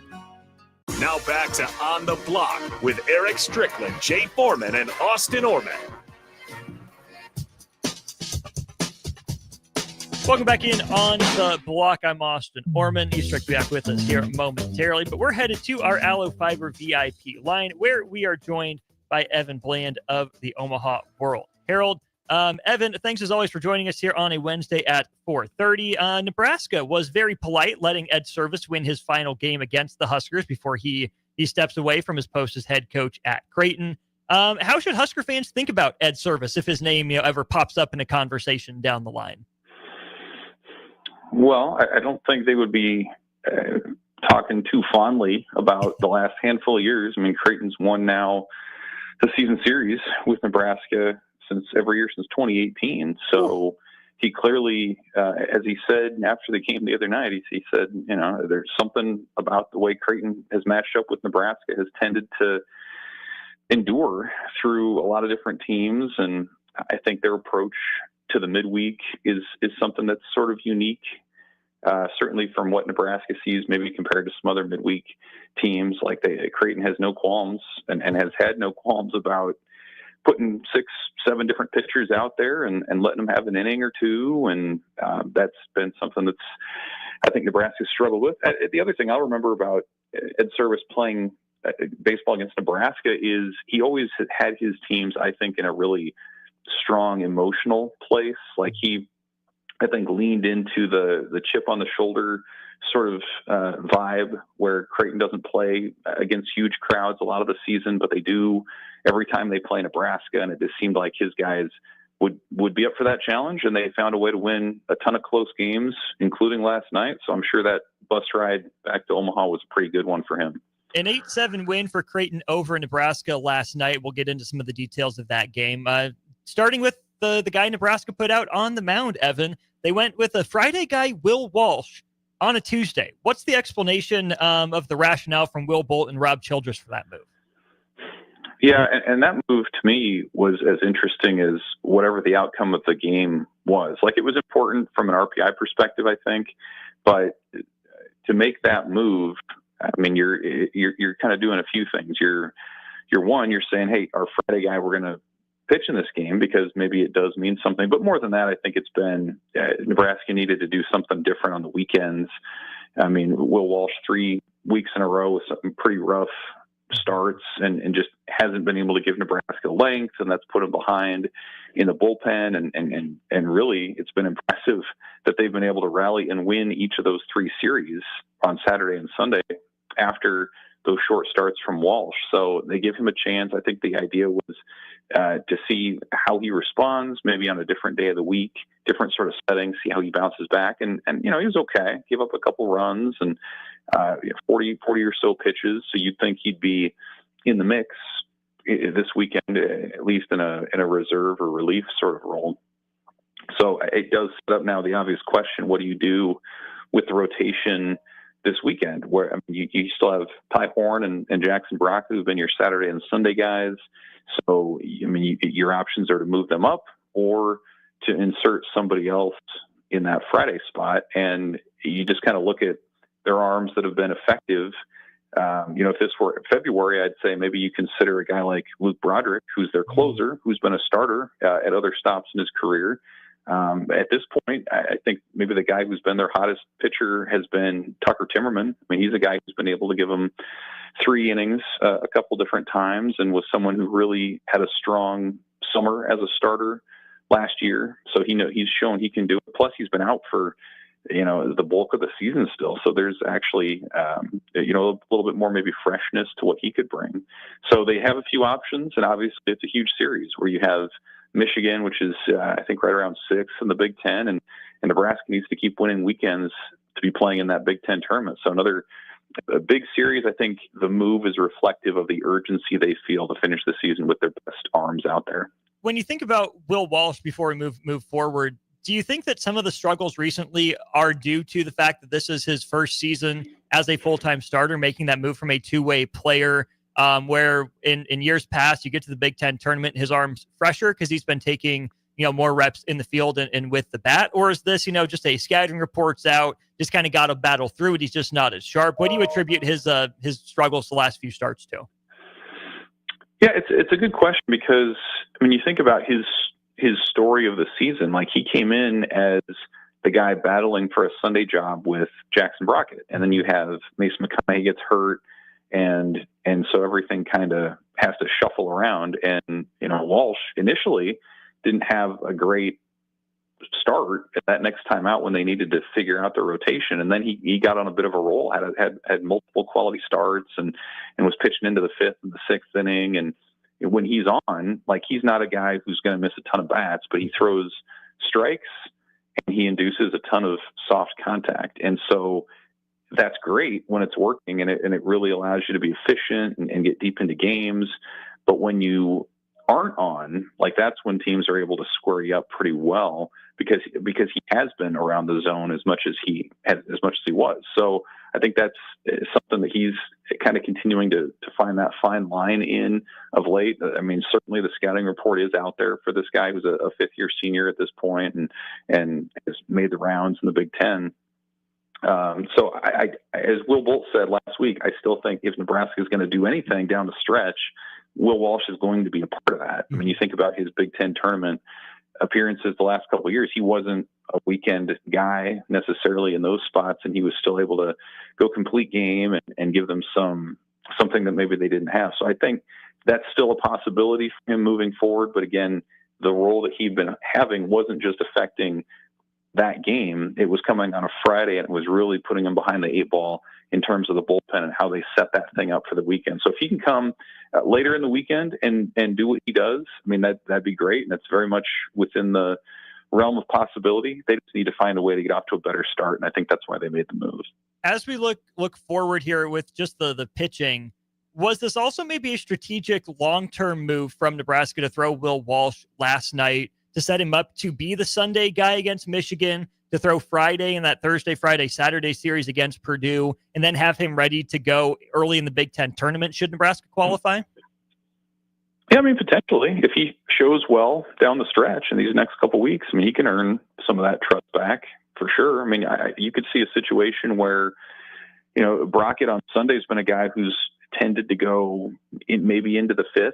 And if you feel good about sort of doing a piggyback situation there, I could see a scenario where they would go Brockett Walsh after you're using a lot of your high leverage guys, maybe Friday and Saturday. So I think that's a possibility. We're just to the point in the year now where the guys that they trust in high leverage spots is starting to winnow down a little bit. And, that kind of sounds silly to say because Nebraska last night used 9 different pitchers against Creighton. And I think some of that's just the product of the midweek, and they just haven't been able to find a midweek guy who can give you 5. And so they've leaned more into that identity. But, again, Timmerman's been a guy they can trust. Christo, for the most part, Drew Christo's been good. Gavin Blackowitz continues to have quietly a pretty good freshman season that's coming along. Ryan Harrell, Casey Dice. And then, of course, you've got Broderick on the back end. So I think just the names that you're seeing in those big spots continue to get a little bit more precise, and so we'll see how that shakes out. But again, I think when you talk about Nebraska pitching with this team, like it's so important for the starter to give you some length because then you can really optimize your relievers in spots as opposed to bringing them in maybe before you're ready or having to trust somebody that you're not as comfortable with. And of course, last night, the 8-7 score is a little deceiving. There weren't many high leverage innings to be pitched. 2 runs allowed in the 9th, make it 8-4. Nebraska does come back. They cut it to 2-1. And that's, Evan, where the offense had the 2 guys at the plate that you would think Nebraska would want at the plate. Down 1 with runners on the corners and Caden Brumbaugh and Gabe Swanson. Of course, they strike out against Garrett Langrel. 2 of only Nebraska's 4 strikeouts last night. When you look at the plate appearances that Brumbaugh and Swanson had there in the bottom of the 9th, did you sense a good approach from those 2, or did you sense some hero ball in their swing? Well, Brumbaugh struck out on a pitch that was way out of the zone, and that's pretty uncharacteristic for him. He's one of the few guys on the team that's about even in terms of walks and hit by pitches versus strikeouts. Like he has a good command, but like for him to expand that much in that moment tells you, I think, the pressure they were feeling or kind of what they knew was at stake in that moment. And then, I mean, yeah, you have Gabe Swanson who comes up, and he's just been dynamite in those situations lately. And it just kind of felt like maybe this would be a replay of a week earlier when he unloads the bases against Kansas State, but swings and misses there too. And it's reflective of where this offense is right now, where you need the clutch hits. Like I think it's been established, and they had a couple home runs last night, but this isn't a power lineup that's going to generate a ton of instant offense. You're going to have to string some hits together, some walks, maybe steal some bases. And they did put a little bit of a rally there together, but as it so often does, it comes down to, can you have that clutch hit in that big time spot? And they had a bunch to set up that moment, and then it just didn't happen for them. So, you rebound, and now it's truly just about Big Ten games the rest of the way. So as much as losing to Creighton hurts, the task in front of them is pretty well defined at this point, and a lot of that's going to be on the offense to come through in those big spots if Nebraska wants to keep stacking wins. And I think there were really two problems with the plate appearance in Gabe Swanson's mind, Evan. Number one is that it was only runners on the corners, not bases loaded. I mean, come on, you need another runner there for Gabe Swanson to really activate. And maybe someone would make the joke, I don't know if I'm the guy that would make the joke, that I don't think Nebraska feels the same way about Creighton as it does against Minnesota. So maybe it wasn't a high leverage enough spot for Gabe Swanson. Well, yeah, that's a good way to make the joke without making the joke. That's next level right there. But yeah, I mean, I think sometimes that has been true, in my opinion, through the years. Like, as much as Creighton is consistently up for Nebraska, and it means a lot for them to win, it doesn't always feel maybe like that's even on the other side. I think Nebraska often adopts the mentality of baseball's a marathon and not a sprint, and so every game kind of matters the same. You put the same into that, and that can serve you really well. It serves Nebraska well when they lose on a Friday night, and for the last 3 weeks they come back and they win Saturday. It does have its benefits, but I think some of the drawbacks happen on those midweeks, and we often have seen it against Creighton, where they just maybe aren't quite as emotionally charged, or whatever it might be. So I think that's something that they continue to work through. It'll be interesting to see if that dynamic is the same when Creighton transitions to new leadership with Mark Kingston next year and Ed Service steps in retirement. But it has been something that I think has been a consistent theme, throughout this time of Creighton really dominating the in-state series. The other thing that comes to mind for me, Evan, is you talk about Nebraska's Friday losses. Is there some measure of resilience in this team, this Nebraska team that got up to 500, falls back below 500 with the loss last night? But I'm really starting to get some 2024-25 Husker basketball vibes from this 2025 Husker baseball team. When you look at the lineup tinkering for both units for a while, you look at, getting off to slow starts and then scratching and clawing their way back into games and back into series, where you're just kind of left wondering, what if they didn't get off to a 6-0 deficit? What if it was 5-0? What if it was only 4-0 in the example of last night's game? In that vein, what needs to change for Nebraska baseball to avoid the conference tournament list fate that befell Nebraska men's basketball?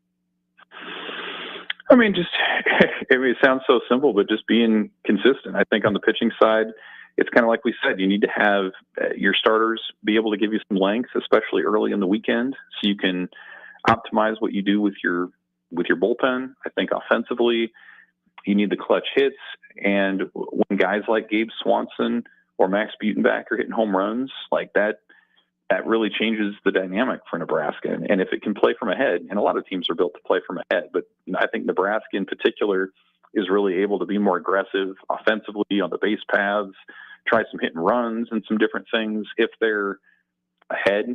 So like getting off to quicker starts would be helpful. Obviously that hasn't really been the case. I mean, they've been, even though they went 3-1 last week, they were behind in every one of those games, and every game's come down to the 9th inning. So you need to find a way to maybe not have to be in such traumatic moments all the time.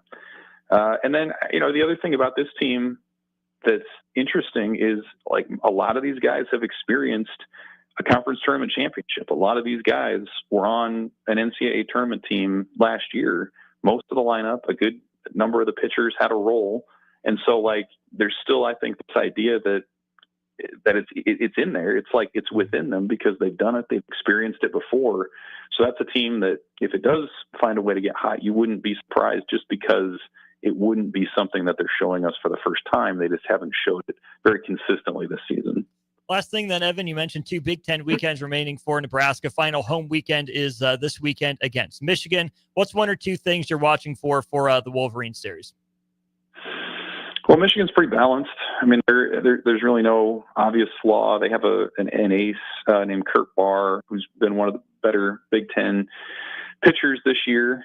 Just been a pretty solid team. Michigan tends to be pretty athletic, sort of built similarly to Nebraska, maybe not overwhelming power, but just a lot of athletes on that team. And so they've won. I mean, I think they've swept now their last 2 Big Ten series against Michigan State and Ohio State. And, you know, for Nebraska, like, again, like the goal is just out in front of them at this point. You've got 2 conference weekends left. There's no more midweeks. You sit 11th in the league. You need to finish in the top 12 to continue your season after next weekend. And so you put it all out there. And I think that we've started to see them do that with how they're tweaking their weekend rotation. We'll see kind of what they feel like offensively, if they can find the right combination of guys in the field and in the lineup to do what they want to do. But, you know, it should be, I think, a pretty robust crowd at Haymarket Park this weekend. They understand this is going to be it for the season. And a lot of these guys have been with Nebraska for a number of years. So I expect it to be competitive and emotional and probably similar to what we've seen with a lot of close games. Last chance to get out and see the Huskers if you're a fan this weekend at Haymarket Park. Evan, as always, appreciate your time here on a Wednesday afternoon. Look forward to doing it again next week. Yep, sounds good, Austin. Thanks. Evan joined us on our VIP line brought to you by Aloe Fiber. That's where they understand the importance of exceptional service with local heart. Should also mention you can check out Evan's work online at omaha.com. Follow him on Twitter at EvanBlandOWH. Evan's one of the best. Really appreciate him and his time every week here during On the Block. We'll bring Stricky back in, put a bow on the show after this. Follow Austin Strick and On the Block on Twitter at Austin Orman, eStrick20, and On the Block 93.7. More of On the Block coming up.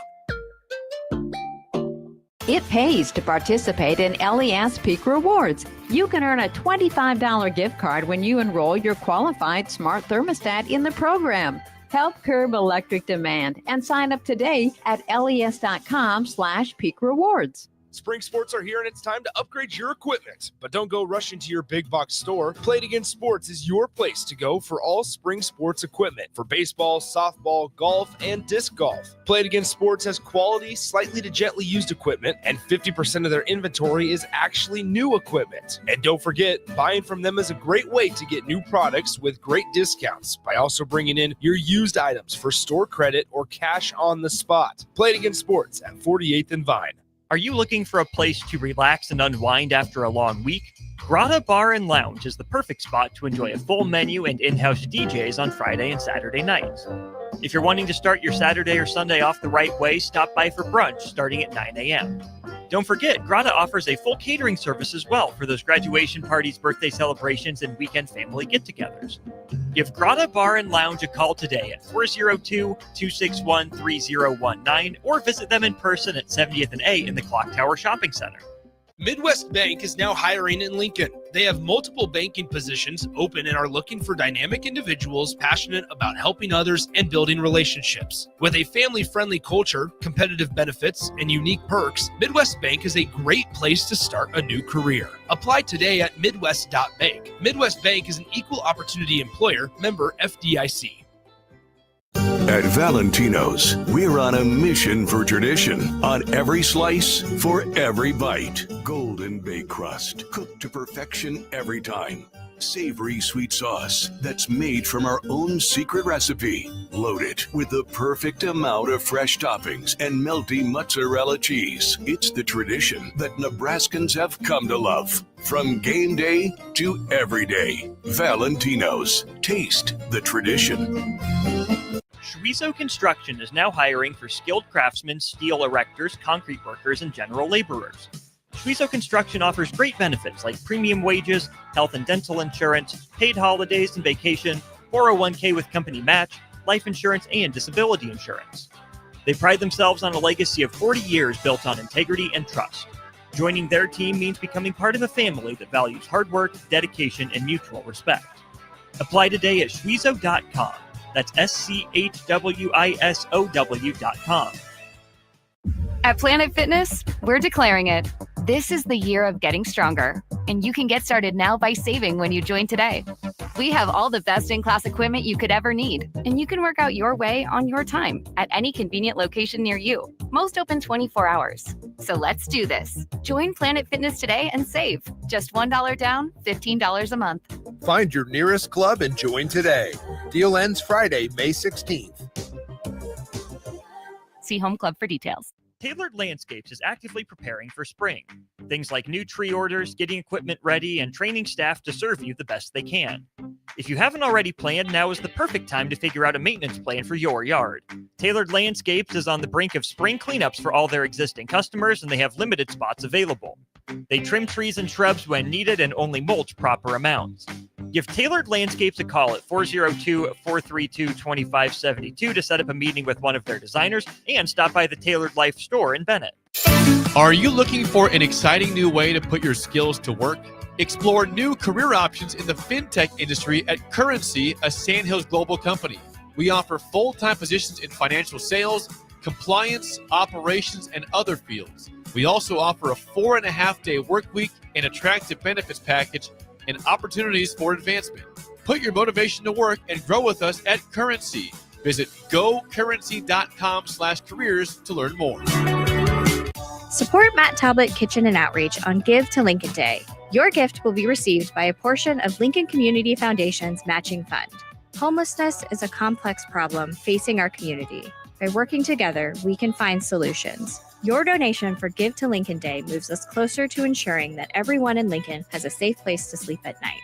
Because of your generosity, hope lives here. Give anytime through May 29th at givetolincoln.com. Garage doors can break down or quit working at the worst times. At Doors Plus, they understand that a broken garage door sometimes means repair and not replace. Sometimes, all you need to make your door like new again is a few bolts, a realignment, or even a new balance. Trust the pros at Doors Plus to handle your garage door repair the right way so you can get on with your busy schedule. Visit them online at DoorsPlusLLC.com or give them a call today at 402-590-5800. Doors Plus. Garage doors and more. At Valentino's, we're on a mission for tradition. On every slice, for every bite. Golden baked crust, cooked to perfection every time. Savory sweet sauce that's made from our own secret recipe. Loaded with the perfect amount of fresh toppings and melty mozzarella cheese. It's the tradition that Nebraskans have come to love. From game day to every day. Valentino's. Taste the tradition. Now back to On the Block with Eric Strickland, Jay Foreman, and Austin Orman. One final segment of our show. Big thanks again to Evan Bland of the Omaha World Herald for joining us last segment. Final segment brought to you by Love Volleyball Omaha. And a big thanks to Heartland of Nebraska Windows for their sponsorship of the show. They are based out of Hallam, Nebraska. They offer a free estimate, full window replacements, all vinyl triple pane windows, and a lifetime warranty on everything while keeping their prices affordable. They're locally and family owned with their own team of installers. Give Heartland of Nebraska Windows a call today for more information at 402-430-3852. You can also visit them online at heartlandofnebraskawindows.com. Stricky, you give me a lot of grief for carrying a lot of water for my boy Bobby Witt Jr. You give me a lot of grief for it. So I won't make you talk about Bobby. I use my platform enough to do that. But last night, Bobby Witt Jr., the hero for the Kansas City Royals, hits a walk-off single pretty deep to center field thanks to a White Sox collapse. Now, there's a difference between being bad and quitting. And I'm pretty sure we saw the Chicago White Sox quit last night. Their second baseman drops an infield pop-up, nicks his glove, hits him right off the dome, falls to the turf to extend the Royals' rally. But okay, they're bad. Bad plays happen. But then Bobby Witt Jr. comes up with the bases loaded, 1 out in a tie game. It's a fly ball to center field that, if they were playing normal depth, is probably pretty routine. But they brought the outfield in, right, to prevent that little flare from falling in over the head, try to cut down the run if the runner has to freeze, yada, yada. Bobby hit it okay, hit it pretty well, pretty deep to center. But Luis Robert, the center fielder, just kind of lollygagged after it. Wasn't on a sprint, wasn't on a beeline, kind of flicked his glove up like, if I catch it, great. Doesn't catch it, it falls to the turf, ends up as a walk-off single for Bobby Witt instead of a sac fly. Now, the odds of that turning into anything are slim, right? He was pretty deep. Royals had an average-ish runner there at third base to score the run. So no, Luis Robert probably wasn't going to get the out at home. He didn't want an arm test. No. And he was running backwards. So again, it would have been a nearly impossible play. Bo Jackson would have took that. Bo Jackson would have taken that challenge, right? But holy cow, he quit out loud.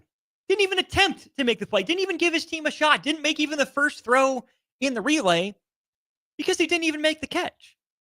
Have you seen teams where they're just bad? They try hard, they compete, they're just not talented, versus the team that's bad and knows it's bad and just quits?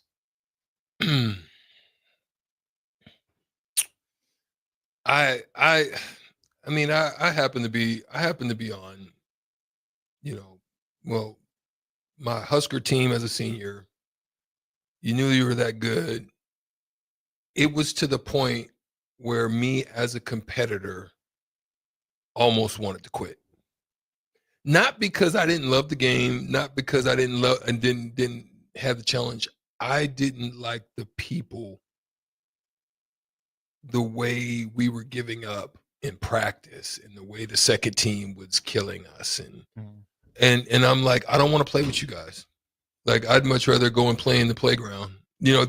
Yeah. And it was, and then I saw kind of a little bit of that with Dallas, with the 3 J's. Okay. The early Dallas teams. Okay. Because the latter ones we competed. We had some guys that ended up coming. Mike Finley had heart. Steve wanted to compete. AC Green was there, who chip pedigree. Cez Sabalas was there. So there was a group of guys that actually wanted to compete. Now it was sprinkled in with some guys that wanted the glitz and the glamour. But I would say, but you had enough of a foundation. We had enough of a foundation. So I've seen it. I don't like it. It irks me. I think I've seen it with some Husker basketball teams of past. Definitely seen it with some football team guys that just wanted to be out there because Memorial Stadium was popping. So yeah, I've seen it. I don't like it, and so it turns me off a little bit to even watch it when it's not like that. Like, I see it all over Paul George. I can tell he don't want to play basketball. You can see it over Zion some. You know what I mean? Like, you can see that they've lost edge. And there was a movie where it says you lost your edge. Yeah, and I think you can see it even in the movie. I think you saw it in the Rocky situation. Once he got to a certain point, he lost his edge. After he started living in the mansions. Was that Rocky? Yeah, one of the later Rockies. After he didn't won and he lost his edge. So it's we're people. I mean, there's a human aspect to that thing that, and I left the game when I just didn't want to compete no more. I just couldn't be out there lollygagging. I actually did. I retired because of it. Let's go ahead and pause 10 seconds for station ID. We'll wrap up this conversation here in just a moment. This is Lincoln's home for sports talk on the FM dial. Also online at theticketfm.com. On the internet. KNTK FM Firth, 93.7 The Ticket. So then, Strick, when you look at those types of teams, right, that are probably not as bad as their record indicates, but you can tell they don't have that love. They're not playing hard every second they're out there. How important is it to see if you can go bring in a veteran grinder to come in and try to reset the standard? Is that on players to do? Do you have to go into a season with young players? Is that the importance of veteran leadership, or is that something that should just be in players? And if it's not, there's not much you can do about it. It depends, because you can go up and above. A coach can command and demand it, right? If you don't, there's a nice warm seat next to me. You're welcome. There's coaches that can command and demand it. Yeah. Then there's certain players. It's tough for a new player to come in, but they can come in and establish. You can see that with Jimmy Butler. You know, then there's guys that have been around the block and and respect them like we did with AC Green. Like there was a lot of things when AC Green, we respected him so much that there were certain things we didn't talk about around him. You know what I mean? So there's ways. He wasn't all vocal about it. And he sat in the back. So, probably didn't play that much, did he? Oh, AC played a lot. Okay. Yeah, AC played a lot. As opposed to like a Udonis Haslam, James Johnson. Yeah, he played a lot. Okay. AC played a lot. He was in. But there was still just a respect just because he was very Christian. Like he walked it, talked it, lived it. You know what I mean? So there were certain things that you didn't want to talk about if you happen to be active the night before or whatever the case may be. The only one that really usurped that was Gary Trent. Shout out to Gary Trent up in Minnesota. That's my man. Gary Trent was the only one that he didn't care. You know where his kid went, right? Yeah, junior. Baller. Yeah, junior. Yeah. So G Trent didn't care. He'd tell you his stories and he'd have his bag full of goodies and all kinds of stuff. He was wild. Mm-hmm. Gary was wild. But anyway.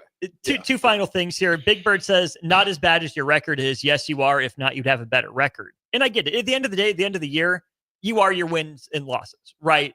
That's what you are, because that's what the facts say you are. You won X games, you lost X games. But Strick, I think it's inarguable that teams underperform based off their mentality, not just their physical abilities. And that's what I'm getting at here. Yeah. Is that as bad as the White Sox are, historically bad last year, 41 wins last year, it's hard to only win 41 games. Right? It takes work to overcome it. That's the part. It takes work to be that bad. Well, like the White Sox were bad. Don't get me wrong. Well, but every regular bad team in Major League Baseball history loses or wins 55, 56, 60 games just on accident. Like it's hard to lose 100 games. So to lose 121 times, there's no way a team should be that bad just on talent alone. Well, I guess the best way that I can explain what you're saying is this, right? If I sit here with my face like this, everything's normal. Mm-hmm. But to frown, it's work. It's harder for me to frown longer than it is for me to just be normal with my face. Yeah. To try. Like, it's harder to do that. So what you're saying is, help me to understand. So what you're saying is similar to that.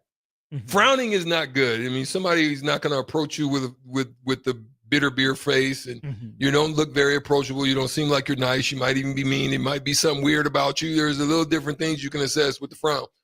But you're saying it's harder to lose than it is to lose try to that win? badly. Okay. Right. I'm just saying, I think the mentality plays a big part in this. If those guys were going out there busting their butts every play, maybe it doesn't get rewarded that game, right? Like in this example, maybe Luis Robert doesn't throw out the runner at home plate, and thank goodness that he didn't. But down the line, Strick, I mean, I think we all to some degree believe in sports karma. You know, baseball gods, basketball gods, football gods, whatever it is you want to call them, right? Playing hard gets rewarded. Ball finds energy, that sort of thing. It's about the standard. When you play to a standard, not the scoreboard, tends to work out in your favor in the long run. Maybe not this year, but in the long run. That's, I guess, what I'm getting at. So, yeah.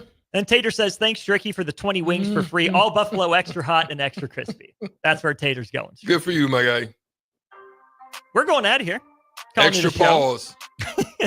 10-second pause. Longest pause we've had in a while on this show. What's tomorrow, Stricky?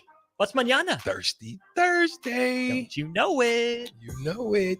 Come back with us tomorrow, 3 to 5 for On the Block. Stick with me. I'll be with you from 5 to 6. We'll also get a check-in from Jay Foreman on Old School. Thanks to the Mercado by Certified Piedmontese for all they do for us here during On the Block, Old School, and here at The Ticket. We'll go to break. Old School on the other side.